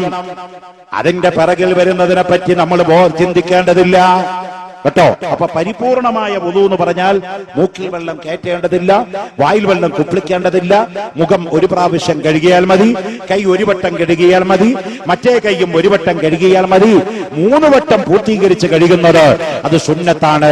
അപ്പൊ പരിപൂർണമായ വുളു എന്ന് പറഞ്ഞാൽ മൂക്കിൽ വെള്ളം കയറ്റണം, വായിൽ വെള്ളം കുപ്പിളിക്കണം, മുഖം 3 വട്ടം കഴുകണം, ചെവി തടവണം, തല തടവണം, കൈകാലുകളൊക്കെ നീട്ടിക്കഴുകണം, 3 വട്ടം കഴുകണം. ഇങ്ങനെ പരിപൂർണമായ ഒരു വുളു ചെയ്ത് വന്നവിടെ ഇരിക്കണം. അങ്ങനെ വുളു ചെയ്ത് വന്ന് ഇരുന്നിട്ട് ഓർക്ക് വരികയാണെങ്കിലോ, അങ്ങനെ ചില ആളുകൾ ഉണ്ടാവും. നമ്മൾ എത്ര ശ്രമിച്ചാലും ശരീരം പ്രതികരിക്കും. പ്രിയപ്പെട്ടവരെ, ഇസ്ലാമിന്റെ പോളിസി നോക്കണം നിങ്ങള്. അതാണ് ഞാൻ പറഞ്ഞത്, ഈ മതത്തിന്റെ സംരക്ഷകനും സ്ഥാപകനും അല്ലാഹു റബ്ബുൽ ഇസ്സത്താണ്. അതുകൊണ്ട് ഇസ്ലാം മതം പറഞ്ഞു, നിങ്ങൾക്ക് രണ്ടാമത് വുളു ചെയ്തു വന്നതിന്റെ ശേഷം നിനക്ക് ഉറക്ക് വരുന്നുണ്ടോ? ഏത് സംഘാടകർ വെച്ച വയലായാലും, ഏത് ജമാഅത്ത് കമ്മിറ്റി സംഘടിപ്പിച്ച വയലായാലും, ഈ നിലയ്ക്ക് വുളു ചെയ്ത് വന്നിട്ട് അവിടെ ഇരുന്നതിന്റെ ശേഷവും പിന്നീടും നിനക്ക് ഉറക്ക് വരുന്നുണ്ടെങ്കിൽ നീ വയല് കേൾക്കാൻ പാടില്ല. നീ വേഗം പോയി ഉറങ്ങണോ, അത് നിർബന്ധമാണ് കേട്ടോ. കാരണം ആ വരുന്ന ഉറക്ക് പിശാചിന്റെ ഉറക്കല്ല. നിന്റെ ശരീരത്തിന് എവിടെയോ ഒരു കുഴപ്പം പറ്റിയിട്ടുണ്ട്, തകരാറ് പറ്റിയിട്ടുണ്ട്. അതുകൊണ്ട് ബോഡിക്ക് വിശ്രമം കൊടുത്തേ പറ്റൂ. വേഗം പോയി ഉറങ്ങണോ, അതാണ് ഇസ്ലാം. ഈ 2 കാര്യം നടപ്പിൽ വരുത്തിയിട്ട് ഉറക്ക് വരുന്നവർക്ക് പോകാം. അപ്പൊ ഉടൻ വയല് വിരിച്ചു കൊടുക്കും. പിന്നെ വയല് പറഞ്ഞിട്ട് കാര്യമില്ല എന്നർത്ഥം കേട്ടോ. അപ്പൊ അവിടെ ഇസ്ലാമിന് നിയമമുണ്ട്, ഉറങ്ങുന്നോടുത്ത് നിയമമുണ്ട്, മഴ പെയ്യുന്നോടുത്ത് നിയമമുണ്ട്. ഇപ്പൊ ഞാനിങ്ങോട്ട് വാതിന് വരുമ്പോ ആ കളമശ്ശേരി ഭാഗത്തെത്തിയപ്പോ ഉഗ്രം മഴ, ഇങ്ങോട്ട് കാക്കനാട് ഭാഗത്തെത്തിയപ്പോ ഒരു തുള്ളി മഴയില്ല. ഞാൻ പടച്ചോനെ, മഴ പെയ്യലിപ്പോ ആവശ്യമാണ്, ഇപ്പൊ വേണ്ടെന്ന് പറയാൻ പറ്റില്ലല്ലോ. പക്ഷേ ഇവിടെ ഇപ്പൊ മഴ പെയ്താൽ ഈ വയലാകെ കൊളായി പോകും. അതുകൊണ്ട് എന്ത് വേണം, ഇങ്ങനത്തെ ഒരു സമയമാണ് മഴ ഇങ്ങനെ വരിക. അവിടെ എന്ത് നിലപാട് സ്വീകരിക്കണം? അള്ളാഹുവിന്റെ റസൂല് പറഞ്ഞു, അല്ലാഹുമ്മ ലാ അലൈനാ വജ്അൽഹു ഹവാലൈനാ. പടച്ചവനെ, ഞങ്ങൾക്ക് ഇപ്പോ തൽക്കാലം നിന്റെ മഴ വേണ്ട, ഈ മഴയെ സമീപ ഭാഗങ്ങളിലേക്കൊന്ന് തിരിച്ചുവിടണേ അല്ലാ എന്ന് ദുആ ചെയ്യണം. കണ്ട, അവിടെ അതിന് നിയമമുണ്ട്. ഇനി മഴ വേണമെങ്കിൽ ദോരക്കാൻ പറഞ്ഞു, അല്ലാഹുമ്മ അൻസിലുർ റഹ്മ, അല്ലാഹുമ്മ സ്ഖിനാ ഗൈസൻ മുഗീസ. നിന്റെ റഹ്മത്തായ മഴ ഇപ്പ തരണേ എന്ന് മഴയ്ക്ക് വേണ്ടി ദോരക്കാൻ നബി സല്ലല്ലാഹു അലൈഹി വസല്ലം പഠിപ്പിച്ചു. രണ്ടിനും നിയമമുണ്ട്, എല്ലാത്തിനും ഉണ്ട്. ഞാൻ പറഞ്ഞല്ലോ, ഭക്ഷണം കഴിക്കാൻ നിയമമുണ്ട്. നമ്മൾ ശരിക്കും മുസ്ലിമീങ്ങളായിട്ട് വലിയ വലിയ ഇന്റർനാഷണൽ കാര്യമൊക്കെ അവിടെ കിടക്കട്ടെ. സാധാരണ നാടൻ വർത്താനം പറയുകയാണെങ്കിൽ, മോനെ, മുസ്ലിമായി ഭക്ഷണം കഴിച്ച് മുസ്ലിമായി കക്കൂസ് പോകാനുള്ള വിവരം കൂടി ഇല്ലാത്ത മുസ്ലിങ്ങളാ നമ്മൾ. എന്താ പറഞ്ഞത്? മുസ്ലിമായി ഭക്ഷണം കഴിച്ച് മുസ്ലിമായി കക്കൂസിൽ പോകാൻ വിവരമില്ലാത്ത മുസ്ലിങ്ങളാണ് ലോകത്തിലുള്ള 97 മുസ്ലിംസും. മതപരമായി വിവരമില്ല, ഭൗതികപരമായി വിവരമില്ല. നോക്കൂ, എങ്ങനെയാ ഒരു മുസ്ലിം ഭക്ഷണം കഴിക്കേണ്ടത്? അള്ളാഹുവിന്റെ പ്രവാചകൻ നമുക്ക് കാണിച്ചു തന്നു. 5 വിരൽ ഉപയോഗിച്ച് ഭക്ഷണം കഴിക്കാൻ ആഗ്രഹിക്കുന്നുവെങ്കിൽ ഒരു മുസ്ലിം ഒരിക്കലും 5 വിരൽ ഉപയോഗിച്ച് ഭക്ഷണം കഴിക്കരുത്. 4 വിരൽ ഉപയോഗിക്കാവൂ. 1 വിരൽ ഫ്രീ ആവണം. അപ്പൊ അതിന്റെ അളവ് കുറയും. ഇത് 5 വിരൽ ഉപയോഗിച്ച് പിന്നെ കത്തിയും മടാളും വേറെ ഉപയോഗിക്കുന്ന അവസ്ഥയാണ് ഇപ്പൊ നമ്മൾ കണ്ടുകൊണ്ടിരിക്കുന്നത്. കണ്ടില്ലേ നിങ്ങള്? വലിയ വലിയ ഇന്റർനാഷണൽ ഭക്ഷണമാണ്. കമ്പിയും കോർപ്പും കുത്തും ഇടിയും കുത്തും ചവിട്ടും എല്ലാം കൂടിയിട്ട് ആ ഭക്ഷണം. ഇസ്ലാമിന്റെ രീതി എന്താ പറയുന്നത്? 4 വിരലുകൊണ്ടേ ഭക്ഷണം കഴിക്കാവൂ. 1. 2 വായിലിട്ട ഭക്ഷണം ചവച്ചിറക്കി എന്ന് ഉറപ്പ് വരുത്തിയതിന്റെ ശേഷമേ രണ്ടാമത്തെ ഭക്ഷണം എടുക്കാവൂ. 3 അല്ലാഹുവിന്റെ റസൂല് പറഞ്ഞു, വയറിനെ 3 അളവാക്കി മനസ്സിൽ കരുതണോ. 1 ഭാഗം മാത്രമേ ഭക്ഷണം കൊണ്ട് നിറക്കാവൂ. 1 ഭാഗം വെള്ളം കുടിച്ച് നിറക്കണോ. 1 ഭാഗം കാലിയാക്കിയിടണോ. അപ്പൊ വയറിന്റെ 3ൽ 2 ഭാഗത്തിലെ ഭക്ഷണവും വെള്ളം കൂടി ഉണ്ടാകാൻ പാടുള്ളൂ. 1 ഭാഗം വെറുതെ ഇടണോ. മുക്കാ വയറേ നിറക്കാവൂ. അത് തന്നെ വെള്ളം കുടിച്ചതിന്റെ ശേഷമേ മുക്കാൽ വയറ് പറയാൻ പാടുള്ളൂ. 1 ഭാഗം മാറ്റിയിടണോ. ഈ നിലയ്ക്ക് മുസ്ലിം ഭക്ഷണം കഴിക്കാവൂ. ലോക നേതാവ് അഷ്റഫുൽ ഖൽഖ് മുഹമ്മദുർ റസൂലുള്ളാഹി പഠിപ്പിച്ചു. നയം അവിടെ നമ്മൾ ആരെങ്കിലും ചെയ്യാറുണ്ടോ? ഈ കഴിച്ച ഭക്ഷണം വിസർജിക്കുക. അതിനൊക്കെ മുമ്പ് കുറെ ഉണ്ട്. കയ്യ് കഴുകണം, ഭക്ഷണം കഴിക്കാൻ പോകുമ്പോ കയ്യ് കഴുകണം, വായം ശുദ്ധിയാക്കണം എന്ന് ലോകത്ത് പഠിപ്പിച്ച ഏക നേതാവ് അഷ്റഫുൽ ഖൽഖ് മുഹമ്മദ് മുസ്തഫ. കണ്ടോ, കക്കൂസിലേക്ക് പോകുമ്പോ, തണ്ടാസിലേക്ക് പോകുമ്പോ, മലമൂത്ര വിസർജനത്തിലേക്ക് പോകുമ്പോ 2 കാലിലും ചെരുപ്പ് ധരിക്കണമെന്ന് 114 കൊല്ലം മുമ്പ് പഠിപ്പിച്ച നേതാവ് മുഹമ്മദ് മുസ്തഫ. തണ്ടാസിലേക്ക് പോകുമ്പോ തലമറക്കണം, പോരാ. അല്ലാഹുവിന്റെ റസൂല് പറഞ്ഞു, മലമൂത്ര വിസർജനത്തിന് ചെന്ന ഒരാൾ എങ്ങനെ ഇരിക്കണം? ഇടതുഭാഗത്തേക്കൊന്ന് ഒരു തൂക്കം തൂങ്ങി ഒന്ന് വെയിറ്റ് ഇടതുഭാഗത്ത് കൊടുത്തിരിക്കണം. അക്കാലത്ത് ബയോളജി വികസിച്ച കാലമല്ല പ്രിയപ്പെട്ടവരെ. മെഡിക്കൽ കോളേജ് വന്ന കാലമല്ല റസൂലുള്ളാഹിന്റെ കാലം. സ്മാർട്ട് സിറ്റിയും കിംഫ്രയും അതുപോലെ തന്നെ നമ്മുടെ ഈ നാട്ടിൽ എറണാകുളത്ത് കാണുന്ന ഡെവലപ്മെന്റ്സ് ഒന്നും ചിന്തിക്കാൻ പോലും പറ്റാത്ത കാലാണ് അല്ലാഹുവിന്റെ റസൂലിന്റെ കാലം. ഇരുണ്ട യുഗമെന്ന ഡാർക്ക് ഏജ്, ഇരുണ്ട യുഗമെന്ന് ഡാർവിൻ വിശേഷിപ്പിക്കപ്പെട്ട കാലമാണ് ആ കാലം. ആ കാലത്താണ് അല്ലാഹുവിന്റെ റസൂല് പഠിപ്പിക്കുന്നത്, മലമൂത്ര വിസർജനത്തിന് നിങ്ങൾ ചെന്ന ഇടതുഭാഗത്തേക്കൊന്ന് ചാരിയിരിക്കണം കേട്ടോ. ഇന്നൊരു യൂറോളജിസ്റ്റിനെ നിങ്ങൾ പോയി കണ്ടാ പറയുന്നത് എന്താണ്? മനുഷ്യന്റെ മൂത്രസഞ്ചി കിടക്കുന്നത് ഇടതുഭാഗത്താണ്. ശരീരത്തിന്റെ ഒരു ചെറിയ വെയിറ്റങ്ങ് കൊടുത്തു പോയാൽ മൂത്രസഞ്ചിയിലെ മൂത്രം മുഴുവൻ വാർന്നു പോകാൻ സാധ്യതയുണ്ട്. അങ്ങനെ വാർന്നു പോയവന് പിന്നെ മൂത്രത്തിൽ കല്ലില്ലല്ലോ. മിനിമം ഒരു 25,000 രൂപ ചെലവഴിക്കാതെ ഒരു മൂത്രത്തിലെ കല്ല് നീക്കം ചെയ്യാൻ പറ്റുന്നില്ല. അല്ലാഹുവിന്റെ റസൂല് നേരത്തെ പറഞ്ഞു, ഇനി മലമൂത്ര വിസർജനത്തിന് പോയാൽ എത്ര സൗകര്യമുള്ള കക്കൂസായാലും അവിടെ ആവശ്യം നിർവഹിച്ചു കഴിഞ്ഞാൽ ഒരു സെക്കൻഡ് സമയം പോലും ചെലവഴിക്കരുത്, വേഗം എഴുന്നേറ്റ് പോരണമെന്ന് ഖാല റസൂലുള്ളാഹി. പ്രാക്ടിക്കൽ ലോകം ഇതിനെതിരെ. ഇന്ന് വീടുണ്ടാക്കുന്ന സമയത്ത് ഏറ്റവും വലിയ ബജറ്റ് ചെലവാക്കുന്നത് 2 എണ്ണത്തിനാണ്. 2 എണ്ണം അത്ര വലിയ ആവശ്യമുള്ളതല്ല. 1 കക്കൂസിനാണ് ഏറ്റവും വലിയ പണം ചെലവഴിക്കുന്നത്. 2 അടുക്കളക്ക്, ബെഡ്റൂമിനല്ല. കക്കൂസിൽ വെക്കുന്ന അഡീഷണൽ ഫിറ്റിംഗ്സിന് മാത്രം ഒരു സുഹൃത്ത് എന്നോട് പറഞ്ഞു, ഉസ്താദെ എന്റെ വീട്ടിലുള്ള അറ്റാച്ച്ഡ് ബാത്റൂമിന് മാത്രം ഞാൻ 15 ലക്ഷം രൂപ ചെലവാക്കിയിരുന്നു. ഇന്നാലില്ലാഹി വ ഇന്നാ ഇലൈഹി റാജിഊൻ എന്നല്ലാതെ എന്താ പറയാ. ബാക്ടീരിയകളുടെ ഉറവിടത്തിന് വേണ്ടി 15 ലക്ഷം രൂപ ചെലവാക്കുന്ന സമുദായത്തിലെ മഞ്ഞൾ അതൊരു ക്രെഡിറ്റ് ആയി കൊണ്ട് ഉയർത്തി പറയുന്നു. പ്രിയപ്പെട്ടവരെ, അള്ളാഹുവിന്റെ കോടതിയിൽ മറുപടി പറയണ്ടേ? ഈ നാട്ടിൽ വീടില്ലാത്തവരില്ലേ? ഈ നാട്ടിൽ പട്ടിണി കിടക്കുന്നവരില്ലേ? ഈ നാട്ടിൽ പാവപ്പെട്ടവരില്ലേ? അവർക്ക് ലഭിക്കേണ്ട ആനുകൂല്യങ്ങൾ കവർന്നെടുക്കപ്പെട്ട് അള്ളാഹു നിനക്കൊരു ബർക്കത്ത് തന്നപ്പോൾ അതിനെ മിസ്യൂസ് ചെയ്യപ്പെടുന്നു. 15 ലക്ഷം രൂപ കക്കൂസിൽ അഡീഷണൽ സാധനം ഫിറ്റ് ചെയ്യാൻ. അടുക്കളയിലോ ഓരോരുത്തരുടെ അടുക്കളയുടെ ഉള്ളിൽ പോയി നോക്കിയാല് സ്വർഗത്തിന്റെ കവാടം തുറന്ന പ്രതീതി. അടുക്കളയിൽ ഭക്ഷണം ഉണ്ടാക്കുന്ന സ്ഥലമൊന്നും അല്ലാന്നാ തോന്നുന്നത്. അവിടെ പോയിട്ട് സുഖമായിട്ട് കിടന്നുറങ്ങാൻ പോകുന്നു. എത്ര മനോഹരമാക്കാൻ അടുക്കള. വേണ്ട ഭംഗി വേണ്ട സൗകര്യം വേണ്ട എന്നല്ല ഈ പറഞ്ഞതിനർത്ഥം. ഇതിനൊക്കെ ഇസ്ലാം ചില നിബന്ധനകൾ വെച്ചിട്ടുണ്ട്. മുസ്ലിമിന് എല്ലാത്തിനും നിയമമുണ്ട്. വീടുണ്ടാക്കുന്നതിന് നിയമമുണ്ട്, അടുക്കള ഉണ്ടാക്കുന്ന നിയമമുണ്ട്, ബാത്റൂം ഉണ്ടാക്കുന്ന നിയമമുണ്ട്, അതിനുവേണ്ടി പണം ചെലവഴിക്കുന്നതിന് നിയമമുണ്ട്. അല്ലാഹുവിന്റെ കോടതിയിൽ മറുപടി പറയണം. പ്രിയപ്പെട്ടവരെ, ഞാൻ പറഞ്ഞു വരുന്നത്, മലമൂത്ര വിസർജനത്തിന് പോയാൽ അധിക നേരം അവിടെ ഇരിക്കാൻ പാടില്ല എന്നാണ്. ഇപ്പൊ കക്കൂസിന് പോയാൽ എങ്ങനെ ഇരിക്കാതിരിക്കും? ബെഡ്റൂമിനേക്കാളല്ലേ കക്കൂസിൽ? കക്കൂസിൽ തന്നെ വലിയ TV ഒക്കെ വെച്ചിട്ടാ ചില വില്ലന്മാര്. ഇംഗ്ലീഷുകാർ പത്രം വായിക്കാൻ കക്കൂസിലേക്കാ പോണെന്നാളൊരു ദി വീക്ക് എന്ന് പറയുന്ന ഒരു ഇംഗ്ലീഷ് പത്രം റിപ്പോർട്ട് ചെയ്തത്. ഏറ്റവും നന്നായി പത്രം വായിക്കാൻ സ്വസ്ഥത കിട്ടുന്ന സ്ഥലം എവിടെയെന്ന് ചോദിച്ചപ്പോ ഒരു സായിപ്പിന്റെ മറുപടി, കക്കൂസിൽ ഇതാ. ഒരാളും ഡിസ്റ്റർബ് ചെയ്യണില്ല, ശല്യപ്പെടുത്തുന്നില്ല. 3-4 പത്രം കൈപിടിച്ച് നോവലൊക്കെ ഏതിലും വായിക്കലൊക്കെ ചിലർക്ക് കക്കൂസിലാ ഹോബി. അള്ളാഹുവിന്റെ റസൂല് പറഞ്ഞു, കക്കൂസ് പിശാചിന്റെ വാസസ്ഥലമാണ്. അതുകൊണ്ട് കക്കൂസിൽ നിന്ന് ആവശ്യം കഴിഞ്ഞാൽ നിങ്ങൾ ഉടനെ തന്നെ എഴുന്നേറ്റ് പോകണം. മലമൂത്ര വിസർജനം കഴിഞ്ഞാൽ നിങ്ങൾ അവിടെ മനോഹരം ചെയ്യണം. ചെയ്തു കഴിഞ്ഞതിന്റെ ശേഷം അല്ലാഹുവിന്റെ റസൂല് പറഞ്ഞു, ദുആ ചെയ്യണം. അല്ലാഹുമ്മ തഹ്ഹിർ ഖൽബി മിനൻ നിഫാഖി വഹസ്സിൻ ഫർജി മിനൽ ഫവാഹിഷ് എന്ന് പറഞ്ഞുകൊണ്ടൊരു ദുആ ചെയ്യണം. നബി സല്ലല്ലാഹു അലൈഹി വസല്ലം പഠിപ്പിച്ചു. ആവശ്യ നിർവഹണമൊക്കെ കഴിഞ്ഞ് കണ്ടാസിൽ നിന്ന് പുറത്തു കിടക്കുന്ന സമയത്ത് വലതുകാല് മുന്തിച്ചു വെച്ചുകൊണ്ട് ദുആ ചെയ്യണം. ഉഫ്റാനക അൽഹംദുലില്ലാഹില്ലദീ അദ്ഹബ അന്നിൽ അദാ വഅഫാനി.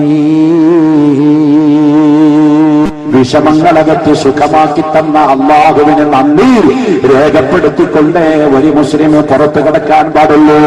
ഞാൻ പറഞ്ഞു വരുന്നത്, കക്കൂസിന് പോകുന്നതിന്റെ ആദാബുകളാണ്, മര്യാദയാണ്. എത്രയോ പറയാൻ വേറെയുണ്ട്. ഉദാഹരണം കണ്ടോ? നവയുഗത്തിൽ ഇസ്ലാമിന്റെ പ്രസക്തിയാണല്ലോ നമ്മുടെ വിഷയം. അള്ളാഹുവിന്റെ റസൂല് പറഞ്ഞു, മലമൂത്ര വിസർജനത്തിന് ഒരാൾ കക്കൂസിൽ പോയാൽ മൂത്രത്തിൽ അവൻ തുപ്പാൻ പാടില്ല. ഖാല റസൂലുള്ളാഹി. മൂത്രത്തിൽ തുപ്പാൻ പാടില്ല. കേട്ടോ മോനെ, മൂത്രത്തിൽ തുപ്പരുത്. എന്താ മൂത്രത്തിൽ തുപ്പിയ? ഒറ്റ സ്ഥലത്ത് പോലും കാഷ്ടത്തിൽ തുപ്പരുത് എന്ന് ഇസ്ലാം മതം പറഞ്ഞില്ല. ഇസ്ലാം മതം പറയുന്നത് മൂത്രത്തിൽ തുപ്പാൻ പാടില്ല. ഫത്ഹുൽ മുഈൻ എടുത്ത് നോക്കിയാൽ കാണാം, നബി സല്ലല്ലാഹു അലൈഹി വസല്ലം തങ്ങളുടെ ഹദീസാ. മൂത്രത്തിൽ തുപ്പിയാൽ എന്ത് സംഭവിക്കും? ഫത്ഹുൽ മുഈൻ വിശദീകരിച്ചത്, കണ്ണിന്റെ കാഴ്ച ശക്തി നഷ്ടപ്പെട്ടു പോകാൻ സാധ്യതയുണ്ട്. രണ്ടും കൂടി ചിന്തിക്കുമ്പോൾ ഒരു ഉത്തരം കിട്ടുന്നില്ല. എന്ന് പറഞ്ഞ് മൂത്രത്തിൽ തുപ്പിയാൽ പല്ലിന് കേട് പറ്റുന്ന പിന്നെ സഹിക്കാം, നാക്കിന് കംപ്ലൈന്റ് വരും എന്ന് പറയാ പിന്നെ സഹിക്കാം. പക്ഷെ മൂത്രത്തിൽ തുപ്പിയാൽ കണ്ണിന്റെ ലെൻസിന്റെ പവർ പോകുമെന്ന് 14 നൂറ്റാണ്ട് മുമ്പ് ലോക നേതാവ് അഷ്റഫുൽ ഖൽഖ് മുഹമ്മദുർ റസൂലുള്ളാഹി, അല്ലാഹുവിന്റെ റസൂല് പഠിപ്പിച്ചു. ആധുനിക ലോകം അത് അംഗീകരിക്കപ്പെട്ടു. ഇപ്പോൾ മനുഷ്യന്റെ മൂത്രത്തിലാണ് ഏറ്റവും അധികം വൈറസുകളും ബാക്ടീരിയകളും കൂടുതലുള്ളത്. കാഷ്ടത്തിലുള്ളതിനേക്കാൾ, കഫത്തിലുള്ളതിനേക്കാൾ, ബ്ലഡിലുള്ളതിനേക്കാൾ വിസർജന വസ്തുക്കളിൽ വെച്ച് ഏറ്റവും അധികം ബാക്ടീരിയകളും വൈറസുകളും അടങ്ങപ്പെട്ടിരിക്കുന്നത് മനുഷ്യത്തിന്റെ മൂത്രത്തിലാണ്, യൂറിലാണ്. അതുകൊണ്ട് അതിലേക്ക് നീ കാർക്കിച്ചു തുപ്പിയാൽ, നീ നിന്റെ തുപ്പ് നീരതിലേക്ക് സ്പർശിച്ചാൽ, രണ്ടും കൂടി മിക്സഡ് ആകുന്ന സമയത്ത് അതിന്നുണ്ടാകുന്ന പ്രത്യേകമായ ഒരു വൈറസ് മനുഷ്യന്റെ കണ്ണിലെങ്ങാനും പറ്റിയാൽ ലെൻസ് തകർന്നു പോകുമല്ലോ. അതുകൊണ്ട് നബി സല്ലല്ലാഹു അലൈഹി വസല്ലം 14 നൂറ്റാണ്ട് മുമ്പ് നമ്മെ പഠിപ്പിച്ചു, മലമൂത്ര വിസർജനത്തിന്റെ മര്യാദകളിൽ നിങ്ങൾ മുസ്ലിങ്ങളെ മലമൂത്ര വിസർജനത്തിന് ചെന്നാൽ മൂത്രത്തിൽ തുപ്പണ്ട, മൂത്രത്തിൽ തുപ്പണ്ട. കണ്ണിന്റെ കാഴ്ച നഷ്ടപ്പെട്ടു പോകുമെന്ന് അഷ്റഫുൽ ഖൽഖ് മുഹമ്മദ് മുസ്തഫ. ഇങ്ങനെ എണ്ണുകയാണെങ്കിൽ നേരം വെളുക്കോളം എന്ന് പറഞ്ഞാലും പ്രസംഗിച്ചാലും തീരാത്ത അത്ര നിയമം അല്ലാഹു റബ്ബുൽ ഇസ്സത്ത് മനുഷ്യവർഗത്തിന് മാത്രമല്ല അണ്ടകടാകത്തിലുള്ള സർവ്വജീവജാലങ്ങൾക്കും സർവത്തിനും നിയമമാക്കിക്കൊണ്ട് അള്ളാഹുവിന്റെ മതമായ പരിശുദ്ധ ഇസ്ലാം മതത്തെ അഷ്റഫുൽ ഖൽഖ് സല്ലല്ലാഹു അലൈഹി വസല്ലം തങ്ങളിലൂടെ 2,24,000 നബിമാരിലൂടെ അള്ളാഹു സമാപനം കുറിക്കപ്പെട്ടു. അതാണ് ഞാൻ നേരത്തെ പറഞ്ഞത്. ലോകത്തുള്ള ഒരു മതം പോലെയുമല്ല ഇസ്ലാം. ലോകത്തുള്ള ഇസ്ലാമിനെ പോലെ ലോകത്തൊരു മതവുമില്ല. കേവലം ആചാര അനുഷ്ഠാന മര്യാദകൾ മാത്രമല്ല ഇസ്ലാം. ഇസ്ലാമിന്റെ ഭരണഘടനയാ പരിശുദ്ധ ഖുർആൻ. ഖുർആൻ എന്ന് പറഞ്ഞാൽ അത് സാധാരണ ഒരു കിതാബല്ല. നിങ്ങൾ മനസ്സിലാക്കി, ഡ്യൂപ്ലിക്കേറ്റ് ഇല്ലാത്ത ഒരു സാധനം ലോകത്ത് ഖുർആൻ മാത്രമേ ഉള്ളൂ. വേറെയുള്ള എല്ലാത്തിനും ഇവിടെ ഡ്യൂപ്ലിക്കേറ്റ് വന്നിട്ടുണ്ട്. പക്ഷേ പരിശുദ്ധ ഖുർആനിന് ഡ്യൂപ്ലിക്കേറ്റ് ഉണ്ടാക്കാൻ ശ്രമിച്ചപ്പോഴേ അവരൊക്കെ പരാജയപ്പെട്ടു പോയി. കാരണം ഖുർആൻ മനുഷ്യന്റെ ബുദ്ധിയല്ല, മനുഷ്യന്റെ യുക്തിയല്ല, മനുഷ്യന്റെ കൗശലമല്ല, മനുഷ്യന്റെ തന്ത്രമല്ല. അതുകൊണ്ട് പ്രിയപ്പെട്ടവരെ, പരിശുദ്ധ ഖുർആൻ അല്ലാഹുവിന്റെ ബുദ്ധിയാണ്, അല്ലാഹുവിന്റെ നിയമമാണ്, അല്ലാഹുവിന്റെ കലാമാണ്, അല്ലാഹുവിന്റെ സന്ദേശമാണ്. ഒരൊറ്റ തെളിവ് പറഞ്ഞു തരാം. 114 കൊല്ലം മുമ്പേ അല്ലാഹു തആല മനുഷ്യരിലേക്ക് ഖുർആൻ ഇറക്കി. ഖുർആൻ അതിന് മുമ്പേ ഉണ്ട്. ഖുർആൻ മനുഷ്യരിലേക്ക് വരുന്നതിന് മുമ്പ് അല്ലാഹു ലൗഹുൽ മഹ്ഫൂദിലേക്ക് ഇറക്കിയിട്ടുണ്ട്. ലൗഹുൽ മഹ്ഫൂദിൽ വരുന്നതിന് മുമ്പേ ആ ഖുർആൻ അല്ലാഹുവിന്റെ സന്നിധിയിലുണ്ട്. ഖുർആൻ ഭൂമിയിലേക്ക് വന്നിട്ട് 1400 കൊല്ലമായിട്ടുള്ളൂ. അതാണ് ഞാൻ പറഞ്ഞത്. ആ ഖുർആൻ ഇറങ്ങി വരാൻ തുടങ്ങിയപ്പോ ഘട്ടം ഘട്ടമായിട്ട് ആ ഖുർആൻ ഇങ്ങനെ ഇറങ്ങി വന്നത്. ആ സമയത്ത് ഖുർആനിന്റെ എതിരാളികളുണ്ട്. അബൂജാഹില്, ഉത്ബത്ത്, ശൈബത്ത്, മക്ക മുശ്രിക്കീങ്ങൾ. അവർ യോഗം ചേർന്നുകൊണ്ട് തീരുമാനമെടുത്തു, മുഹമ്മദ് ഒരു തല്ലിപ്പൊളി ഖുർആനുമായിട്ട് നമ്മളെ പറ്റിക്കുകയാണ്. അതുകൊണ്ട് മുഹമ്മദിന്റെ ഖുർആനിനെ ചലഞ്ച് ചെയ്യണം, മുഹമ്മദിന്റെ ഖുർആനിനെ വെല്ലുവിളിക്കണം, മുഹമ്മദിന്റെ ഖുർആൻ പോലത്തെ ഒരു ഖുർആൻ നമുക്കും ഉണ്ടാക്കണം. പരിശുദ്ധ ഖുർആൻ ആ വെല്ലുവിളി സ്വീകരിച്ചുകൊണ്ട് അൽ ബഖറ സൂറത്തെടുത്ത് നോക്കിയാൽ കാണാം, അല്ലാഹു തആല പറഞ്ഞു, ഖുൽ ഇൻ കുൻതും ഫീ റൈബിൻ മിമ്മാ നസ്സൽനാ അലാ അബ്ദിനാ ഫഅതൂ ബിസൂറത്തിൻ മിൻ മിസ്ലിഹി. അല്ലാഹു വിളിച്ചു പറയുകയാണ്, ജനങ്ങളെ, ഖുൽ നബിയെ പറഞ്ഞു കൊടുക്കുക, ഇൻ കുൻതും ഫീ റൈബിൻ മിമ്മാ നസ്സൽനാ അലാ അബ്ദിനാ, നമ്മുടെ അടിമയായ മുഹമ്മദ് നബിയിലേക്ക് ഞാൻ ഇറക്കി കൊടുക്കുന്ന ഈ ഖുർആനിൽ ആർക്കെങ്കിലും വല്ല സംശയം ഉണ്ടെങ്കിൽ അവർ ചെയ്യേണ്ടത് മുസ്ലിങ്ങളുടെ പള്ളി പൊളിച്ചടക്കുകയല്ല, പാവപ്പെട്ട മുസ്ലിം സ്ത്രീകളെ ബലാത്സംഗം ചെയ്യലല്ല, ജനിക്കാൻ പോണ പെണ്ണിന്റെ കൊടവയറ് ചോർത്തിക്കൊണ്ട് ബോംബുണ്ടാക്കിക്കൊണ്ട് കത്തിച്ച് കളയലല്ല, വംശഹത്യ നടത്തിക്കൊണ്ട് അംഗസംഖ്യ കുറക്കലല്ല.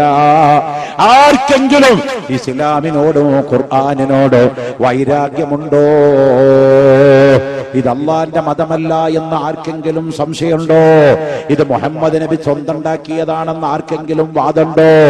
അല്ല പറയുന്നു അവരോട്, ഫൗതു, അങ്ങനെ വാദമുള്ളവർ കൊണ്ടുവരട്ടെ, ബിസൂറത്തിൻ മിൻ മിസ്ലിഹി, പരിശുദ്ധ ഖുർആനിലുള്ള 6666 ആയത്തുകളെ പോലത്തെ ഒരായത്ത്, പരിശുദ്ധ ഖുർആനിലുള്ള 114 അധ്യായങ്ങളെ പോലത്തെ അധ്യായം ധൈര്യമുള്ളവരൊന്ന് കൊണ്ടുവരട്ടെ.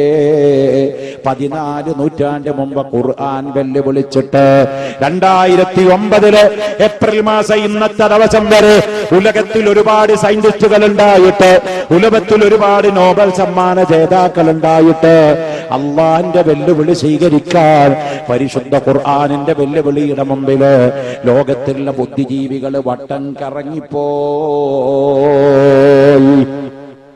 ഇന്ന് പറയേ ഖുർആൻ ഉണ്ടാക്കാൻ പറ്റിയിട്ടുണ്ടോ? ശ്രമിക്കാതിരുന്നിട്ടില്ല, ശ്രമിച്ചു. ആദ്യമായി ഖുർആനിന് ഡ്യൂപ്ലിക്കേറ്റ് ഉണ്ടാക്കാൻ ശ്രമിച്ച ആളില്ല, അനത്തുല്ലാഹി അബൂജാഹില. മോനെ, അബൂജാഹിൽ ആ ഇസ്ലാമിന്റെ ഓപ്പോസിഷൻ നേതാവാ, പ്രതിപക്ഷ നേതാവാ. ഇസ്ലാമിന്റെ ഓപ്പോസിറ്റ് ഉണ്ടോ മോനെ? ഇവിടുത്തെ പ്രതിപക്ഷവും ഭരണപക്ഷവും അല്ല നമ്മുടെ ചർച്ച. ഇസ്ലാമിന്റെ പ്രതിപക്ഷ നേതാവായ അബൂജാഹില വെല്ലുവിളി ഏറ്റെടുത്തു. അയാൾ പറഞ്ഞു, ഞാൻ ഉണ്ടാക്കി തരാ ഖുർആൻ.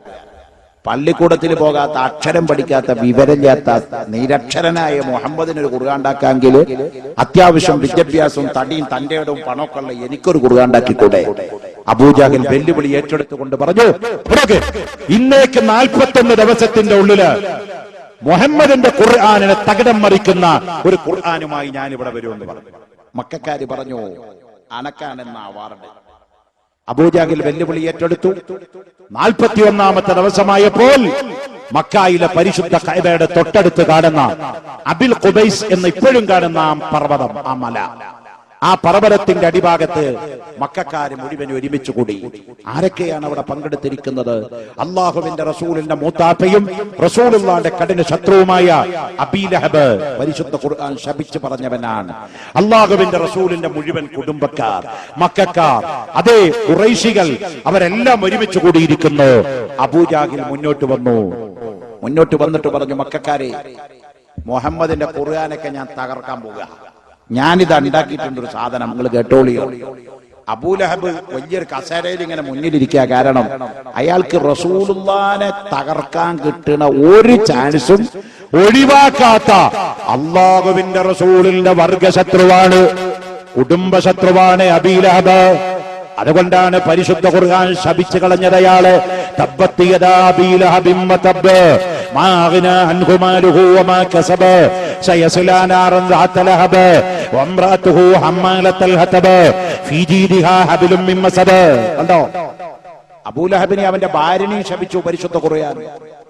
അതുകൊണ്ട് അബൂജാഹിൽ പറഞ്ഞു, ഞാനിതാ ഖുർആനൊക്കെ കൊണ്ടുവന്നിട്ടുണ്ട്, നിങ്ങൾ കേട്ടോ. മക്കക്കാര് ചെവി കൂർപ്പിച്ചിരിക്കുകയാണ്, കാതുകൂർപ്പിച്ചിരിക്കുകയാണ്. അബൂജാഹിൽ വിളിച്ചു പറഞ്ഞു, അൽഫീലു മൽഫീൽ വമാ അദ്റാക മൽഫീൽ ലഹു ദനബുൻ തവീൽ അൽഫീലു മൽഫീൽ വമാ അദ്റാക മൽഫീൽ ലഹു ദനബുൻ തവീൽ. എന്താണ് ഖുർആൻ? അബൂജാഹിലിന്റെ ഖുർആൻ ഞങ്ങൾ കേട്ടത്. അൽഫീലു മൽഫീൽ, ആന എന്ന് പറഞ്ഞാൽ അതെന്താണ്? വമാ അദ്റാക മൽഫീൽ, ആനയെ നിങ്ങൾ കണ്ടിട്ടുണ്ടോ? ലഹു ദനബുൻ തവീൽ, അതിന് നീണ്ടൊരു വാലുണ്ട്. ഇത്രയും ഓതിയപ്പോ അള്ളാഹുവിന്റെ റസൂലിന്റെ കഠിന ശത്രുവായ ഇസ്ലാമിന്റെ ബദ്ധവൈരിയായ കസേരയിലിരിക്കുന്ന അബീലഹബ് അവിടുന്ന് ചാടി എഴുന്നേറ്റുകൊണ്ട് പറഞ്ഞു, തബ്ബൻ ലക യാ ജഹൽ അലിഹാദാ ജമഅതനാ. എടാ തെമ്മാടിയായ അബൂജാഹിലെ, ഈ വിവരക്കേട് പറയാനാണടാ ഞങ്ങളെ നീ ഇവിടെ ഒരുമിച്ച് കൂട്ടിയത്? മുഹമ്മദിന്റെ ഖുർആനിൽ ആനക്ക് വാലുണ്ട്, ആനക്ക് കാലുണ്ട്, ആനക്ക് ഒമ്പിക്കൈയുണ്ട് എന്നല്ല ഖുർആനിലുള്ളത്. ഇയാള് 41 ദിവസം ഇരുന്ന് ബുദ്ധി ഉപയോഗിച്ച് എഴുതിണ്ടാക്കിയ ഖുർആൻ ആന എന്ന് പറഞ്ഞാൽ എന്താണ്? ഒമാ അദ്റാക മൽഫീൽ, ആനയെ നിങ്ങൾ കണ്ടിട്ടുണ്ടോ? ലഹു ദനബുൻ തവീൽ, ആനക്ക് നീണ്ടൊരു വാലുണ്ട്. അബൂജാഹിലിന്റെ ഖുർആനാ. എന്താ ആദർശ അതിലുള്ളത്? എന്താ ആശയ അതിലുള്ളത്? നേരെ മറിച്ച് നിങ്ങൾ ഖുർആൻ നോക്ക്, ഖുർആന്റെ ഒരു വാചകം എടുത്ത് വെച്ച് നോക്ക്, എന്താ അതിന്റെ അർത്ഥം? അല്ലാഹു പറഞ്ഞു പോയി, വശംസു തജ്രീ ലിമുസ്തഖറിൻ ലഹാ ദാലിക തഖദീറുൽ അസീസുൽ അലീം വൽ ഖമറ ഖദ്ദർനാഹു മനാസില ഹത്താ ആദ കൽ ഉർജൂനിൽ ഖദീം ലശംസു യംബഗീ ലഹാ അൻ തുദ്രികൽ ഖമർ വലൽ ലൈലു സാബിഖുൻ നഹാരി വകുല്ലുൻ ഫീ ഫലകിൻ യസ്ബഹൂൻ. ഞാനും നിങ്ങളും നേരം വെളുത്ത് വൈകുന്നേരം വരെ ഓതി വരുന്ന സൂറത്ത് യാസീനിൽ പറഞ്ഞ കാര്യമാണ്. എന്താണത്? വശംസു തജ്രീ, ജനങ്ങളെ, സൂര്യൻ ദൈവമല്ല, പടച്ചവനല്ല, അള്ളയല്ല. വശംസു തജ്രീ, സൂര്യൻ നടക്കുന്ന ഒരു ഗ്രഹമാണ്. ലിമുസ്തഖറിൻ ലഹാ, അതിന്റെ ഭ്രമണപഥത്തിലൂടെ ചലിക്കുന്ന ഗ്രഹമാണ് സൂര്യൻ. അല്ലാഹു പറയുന്നു, വൽ ഖമറ ഖദ്ദർനാഹു മനാസില, ചന്ദ്രനും ഞാൻ സഞ്ചരിക്കാൻ റോഡ് പണിത് വെച്ചിട്ടുണ്ട്. വകുല്ലും ഫീ ഫലകിൻ യസ്ബഹൂൻ, ആകാശലോകത്ത് കാണുന്ന എല്ലാ ഗ്രഹങ്ങളും ഗാലക്സികളോ അത് ചലിക്കുന്നവകളാണ്, അവകളൊക്കെ നടക്കുന്നവകളാണ്, അവകളെ തമ്പുരാനല്ല, അള്ളയല്ല. വകുല്ലും ഫീ ഫലകിൻ യസ്ബഹൂൻ, എല്ലാ ഗ്രഹങ്ങളും നീന്തുകയാണ്, എല്ലാ ഗ്രഹങ്ങളും ചലിക്കുകയാണ്, എല്ലാ ഗ്രഹങ്ങളും നടക്കുകയാണ്. സൂര്യൻ നടക്കുന്നു, ചന്ദ്രൻ ചലിക്കുന്നു. വകുല്ലും ഫീ ഫലകിൻ യസ്ബഹൂൻ. ടോളമിയും സർ ഐസക് ന്യൂട്ടനും കോപ്പർനിക്കസ് പോലും പറയാൻ മടിച്ച കാര്യം 1400 കൊല്ലം മുമ്പ് പരിശുദ്ധ ഖുർആൻ വളരെ വ്യക്തമായി അല്ലാഹ് പറഞ്ഞു. അതാണ് ഞാൻ നേരത്തെ പറഞ്ഞത്, ഖുർആൻ അള്ളാന്റെ കലാമാണ് മോനെ. അതാണ് തഴവ എഴുതി വെച്ചു പോയത്. ഖുർആൻ കലാമുല്ലാഹി ആണെന്ന് നോക്കണേ, അതിനുള്ള ശ്രേഷ്ഠത എപ്പോഴും പാലിക്കണേ. കലാമും ഖദീമുല്ല യുമല്ലു സമാഉ തനസ്സഹ അൻ ഖൗലി വഫിഇലിൻ വനിയതി. ആ ഖുർആൻ അതാണ് മുസ്ലിം സമുദായത്തിന്റെ ഭരണഘടന. ആ ഖുർആനാണ് മുസൽമാന്റെ ഇമാമ. ആ ഖുർആൻ സമ്പൂർണ്ണമാണ്. ആ ഖുർആനിൽ ശാസ്ത്രമുണ്ട്, ആ ഖുർആനിൽ സയന്റിസ്റ്റ് ഉണ്ട്, ആ ഖുർആനിൽ ജനാധിപത്യമുണ്ട്, ആ ഖുർആനിൽ മതേതരത്വമുണ്ട്, ആ ഖുർആനിൽ മതസൗഹാർദ്ദമുണ്ട്, ആ ഖുർആനിൽ സ്നേഹമുണ്ട്, ആ ഖുർആനിൽ വിട്ടുവീഴ്ചയുണ്ട്. ആ ഖുർആൻ സമ്പൽ സമൃദ്ധമാണ്, സമ്പൽ സമ്പുഷ്ടമാണ്. എല്ലാം കൊണ്ടും അള്ളാഹു നിറക്കപ്പെട്ട വേദഗ്രന്ഥ ഖുർആൻ. ഖുർആനിൽ പറയാത്തൊരു കാര്യം ഭൂമിയിൽ വരുന്നില്ല, വരൂല. ഖുർആൻ പ്രഖ്യാപിക്കാത്ത കാര്യം ലോകത്ത് സംഭവിക്കില്ല. ഇപ്പൊ കണ്ടോ നിങ്ങൾ? പക്ഷെ ഇവിടെ സംഭവിച്ച അബദ്ധം എന്താ? നമ്മുടെ മതപ്രഭാഷണത്തിന് ധാരാളം മുസ്ലിങ്ങൾ വന്നിട്ടുണ്ട്. ധാരാളം മുസ്ലിം സുഹൃത്തുക്കൾ നമ്മുടെ പ്രഭാഷണത്തിന് സഹകരിക്കുകയും സഹായികളുമായി നാട്ടിലുണ്ട്. അൽഹംദുലില്ലാഹ്, സന്തോഷം. അവരെ കൂടി ഉൾപ്പെടുത്തി ഒന്ന് രണ്ട് കാര്യം പറയാനുണ്ട്. ഇസ്ലാം മതം ഭീകരതയല്ല, തീവ്രതയല്ല. ഇന്നിപ്പോ മുസ്ലിം എന്ന് കേൾക്കുമ്പോൾ ആകെയുള്ള ബേജാറ്. മുസ്ലിം എന്ന് പറഞ്ഞാൽ ഒരു സംശയം, ഓമാരൊക്കെ ഭീകരന്മാരാ. ഇസ്ലാം എന്ന് പറഞ്ഞാൽ ഒരു കാഴ്ചപ്പാട്, അത് തീവ്രവാദ. ഭീകരന്മാരും തീവ്രവാദികളും കൊണ്ട് നിറക്കപ്പെട്ട ഒരു സമുദായമാണോ ഇസ്ലാം? പ്രിയപ്പെട്ടവരെ, നിങ്ങൾ നെഞ്ചത്ത് കൈവച്ചുകൊണ്ട് ചിന്തിക്കണം. ഈ മതം തീവ്രതയായിരുന്നുവെങ്കിൽ, ഈ മതത്തിന്റെ അകത്ത് വല്ല ഭീകരതയും ഉണ്ടായിരുന്നുവെങ്കിൽ കേരളത്തിൽ, ഇന്ത്യയിൽ 14.6 കോടി മുസ്ലിങ്ങൾ ഉണ്ടാവില്ല. ലോകത്ത് 136.8 കോടി മുസ്ലിങ്ങൾ ഉണ്ടാവില്ല. കേരളത്തിൽ ഇസ്ലാമിന്റെ പ്രചരണത്തിന് വന്ന സയ്യിദന മാലിക് ദീനാർ റളിയല്ലാഹു അൻഹു ഇസ്ലാമിന്റെ പ്രചരണത്തിന് കേരളത്തിൽ വരുമ്പോൾ 14 ആളും കൊണ്ടാ വന്നത്. 14 ആളില് 12 പുരുഷന്മാരും 2 സ്ത്രീകളുമാണ്. 12 പുരുഷന്മാരുടെ കയ്യില് ഒരു കടാര പോയിട്ട് ഒരു പീശാങ്കത്തി പോലും ഇല്ലാതെ ഇവിടെ ഇസ്ലാമിന്റെ ദാവത്തിന് വന്നു.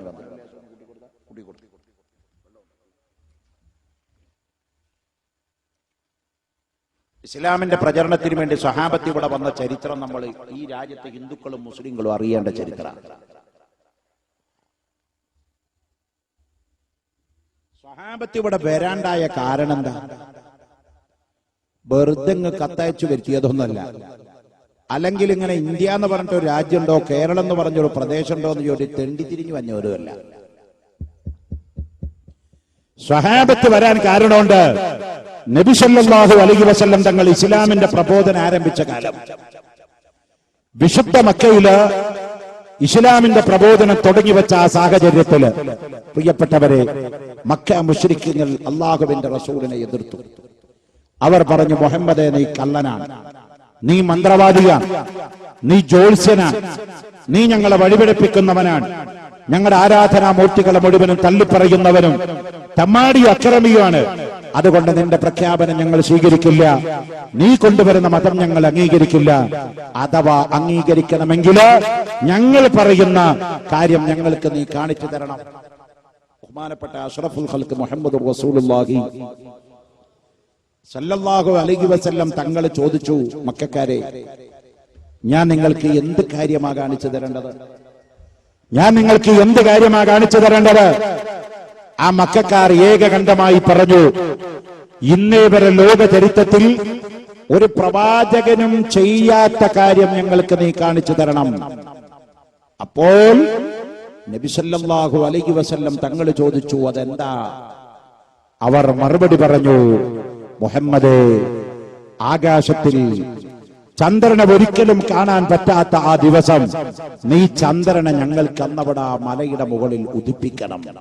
പോരാ, ആ ചന്ദ്രനെ 2 കഷ്ടമാക്കി പിളർക്കണം.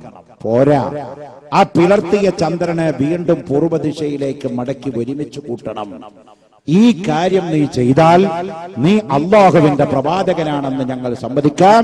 ഞങ്ങൾ മക്കക്കാർ കൂട്ടത്തോടെ ഇസ്ലാമിലേക്ക് കയറി വരാം. ബഹുമാനപ്പെട്ട അഷ്റഫുൽ ഖൽഖ് ഷഫീഉനാ റസൂലുള്ളാഹി സല്ലല്ലാഹു അലൈഹി വസല്ലം തങ്ങളോട് മക്കക്കാരി പറഞ്ഞപ്പോ അള്ളാഹുവിന്റെ റസൂൽ എന്ത് ചെയ്തു? മക്കക്കാരെ വിളിച്ചുകൂട്ടിക്കൊണ്ട് പറഞ്ഞു, മക്കക്കാരെ, നിങ്ങൾ പറഞ്ഞ പ്രഖ്യാപനം ഞാൻ ഏറ്റെടുത്തിരിക്കുന്നു. അതെ, അടുത്ത ദിവസം ചന്ദ്രനെ കാണാൻ സാധ്യമല്ലാത്ത കറുത്ത ദിവസം, അന്ന് നിങ്ങൾ എല്ലാവരും അബിൽ ഖുബൈസ് മലയുടെ താഴ്ഭാഗത്തേക്ക് പോരെ, അവിടെ ചന്ദ്രനെ ഞാൻ കാണിച്ചു തരാം. അവിടെ ചന്ദ്രനെ 2 പിളർപ്പാക്കി തരാം. ആ പിളർത്തിയ ചന്ദ്രനെ പൂർവ്വ ദിശയിലേക്ക് മടക്കി തരാം. നമ്മൾ മങ്കൂസ് മൗലിദാണ് ചൊല്ലുന്നത്. വൽ അൽബദറു സുഖബി അംരിഹി വശംസു ഇദ് ഖർബത് ലഹു റുദ്ദത് ബിഗൈരി തറദ്ദുദി والبحش والأشجار قد سجدت له وعليه كسلمنا بعد تشهدي. ബഹുമാനപ്പെട്ട നബി സല്ലല്ലാഹു അലൈഹി വസല്ലം തങ്ങള് മക്കാക്കാരെ മുഴുവൻ വിളിച്ചു വരുത്തു. സൗദി അറേബ്യയിലെ അബിൽ ഖുബൈസ് മലയുടെ അടിഭാഗത്തേക്ക് മക്കായിലേക്ക് മക്കാ നിവാസികളെ മുഴുവൻ വിളിച്ചു വരുത്തി. അന്ന് ചന്ദ്രൻ ആകാശത്തിൽ ഉദിക്കാത്ത കാണാത്ത ദിവസമാണ്. അല്ലാഹുവിന്റെ റസൂൽ മക്കാരോട് പറഞ്ഞു, മക്കാ നിവാസികളെ, നിങ്ങൾ ആകാശത്തേക്ക് നോക്കൂ, ചന്ദ്രനെ കാണാനുണ്ടോ? ഇല്ല. അള്ളാന്റെ റസൂല് പറഞ്ഞു, എന്നാൽ നിങ്ങൾക്കിതാ ഇവിടെ വെച്ച് ഞാൻ ചന്ദ്രനെ കാണിച്ചു തരാം. അള്ളാന്റെ റസൂൽ ആകാശ ലോകത്തേക്ക് കയ്യൊന്ന് ചൂണ്ടിയപ്പോ ഇരുളിന്റെ മറവിൽ നിന്ന് ചന്ദ്രനതാ പുറത്തേക്ക് അങ്ങ് കയറി വരികയാണ്. ആ കയറി വരുന്ന ചന്ദ്രന്റെ നേരെ റസൂലുള്ള വലത്തെ കയ്യിന്റെ ചൂണ്ടുവിരല് കൊണ്ട് ഒന്നങ്ങ് വരച്ചപ്പോൾ ആ ചന്ദ്രൻ 2 കഷ്ടമായി അങ്ങ് പിളരുകയാണ്. പിളർന്നു പോയ ചന്ദ്രനതാ അബിൽ ഖുബൈസ് മലയുടെ 2 ഭാഗത്തും പളിങ്ങി നിന്നപ്പോ അല്ലാഹുവിന്റെ റസൂലിന്റെ ശറഫാക്കപ്പെട്ട കൈകൊണ്ട് ഇങ്ങോട്ട് ആംഗ്യം കാണിക്കുകയാണ്. ആ സമയത്ത് പിളർന്നു നിന്ന ചന്ദ്രന്റെ 2 കഷ്ടങ്ങളും പൂർവ്വ ദിശയിലേക്ക് മടങ്ങി വന്ന് ഒരുമിച്ച് കൂടുകയാണ്. 10,000-കണക്കായ മക്കാ മുശ്രിക്കീങ്ങൾ അള്ളാന്റെ റസൂല് ചന്ദ്രനെ പിളർത്തുന്ന ഈ മുഅ്ജിസത്ത് കണ്ടപ്പോൾ അള്ളാന്റെ റസൂല് ചോദിച്ചു, മക്കക്കാരോട് ഇനിയെങ്കിലും പറഞ്ഞുകൂടെ, ഞാൻ അള്ളാന്റെ റസൂലാണെന്നൊന്ന് പറയുമോ? ഇത് കേട്ടപ്പോ സദസ്സിന്റെ മുൻനിരയിലുണ്ടായിരുന്ന അബൂജാഹിലിന്റെ മറുപടി എന്താണ്? മുഹമ്മദ്, ഇപ്പോഴാ ഞങ്ങൾക്ക് മനസ്സിലായത് നീ അള്ളാന്റെ റസൂലല്ല. കാരണം ഇന്നക്കല മജ്നൂൻ, ഒന്നിരിക്കൽ നിനക്ക് ഭ്രാന്താണ്, അല്ലെങ്കിൽ നീ ഒരു മെന്റൽ രോഗിയാണ്, അല്ലെങ്കിൽ നീ മന്ത്രവാദിയാണ്, അല്ലെങ്കിൽ നീ ജ്യോത്സ്യനാണ്, അല്ലെങ്കിൽ നീ ഇന്ദ്രജാലക്കാരനാണ്. അല്ലാതെ ഒരു മനുഷ്യന് പറ്റുന്ന പണിയാണോ ഇത്? ഉദിക്കാത്ത ദിവസം ചന്ദ്രനെ വെളുത്തുണർത്തിയിട്ട് അതിനെ 2 കഷ്ടമാക്കി പിളർത്തിയിട്ട് പൂർവ്വ ദിശയിലേക്ക് മടക്കുക എന്നുള്ളത് ഒരു മനുഷ്യന് പറ്റുന്ന ഏർപ്പാടല്ല.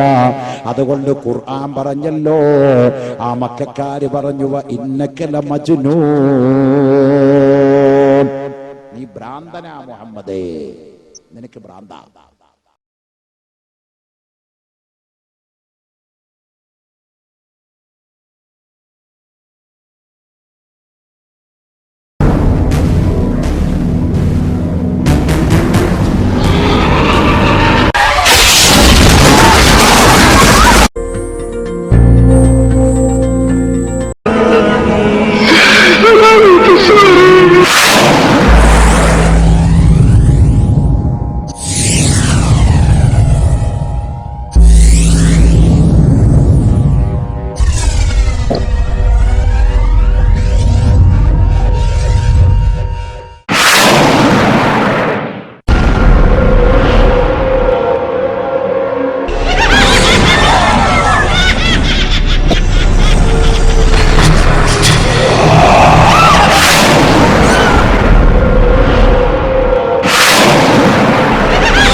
with best garments from Eco Beauty Trade Shop, ground floor, Marcus Complex, Mau Road, Calicut. Targal Ibla കമ്പസുകൾ, ഇസ്ലാമിക സീഡികൾ, തസ്ബീഹ് കൗണ്ടറുകൾ, മഫ്ത പിന്നുകൾ, ജുബ്ബ ബട്ടണുകൾ, എന്നിവയുടെ വിപുലമായ റീറ്റെയിൽ വിപണി. Echo duty paid shop, ground floor, Markaz complex, Mavoor road, Calicut. Phone 9847 855 266.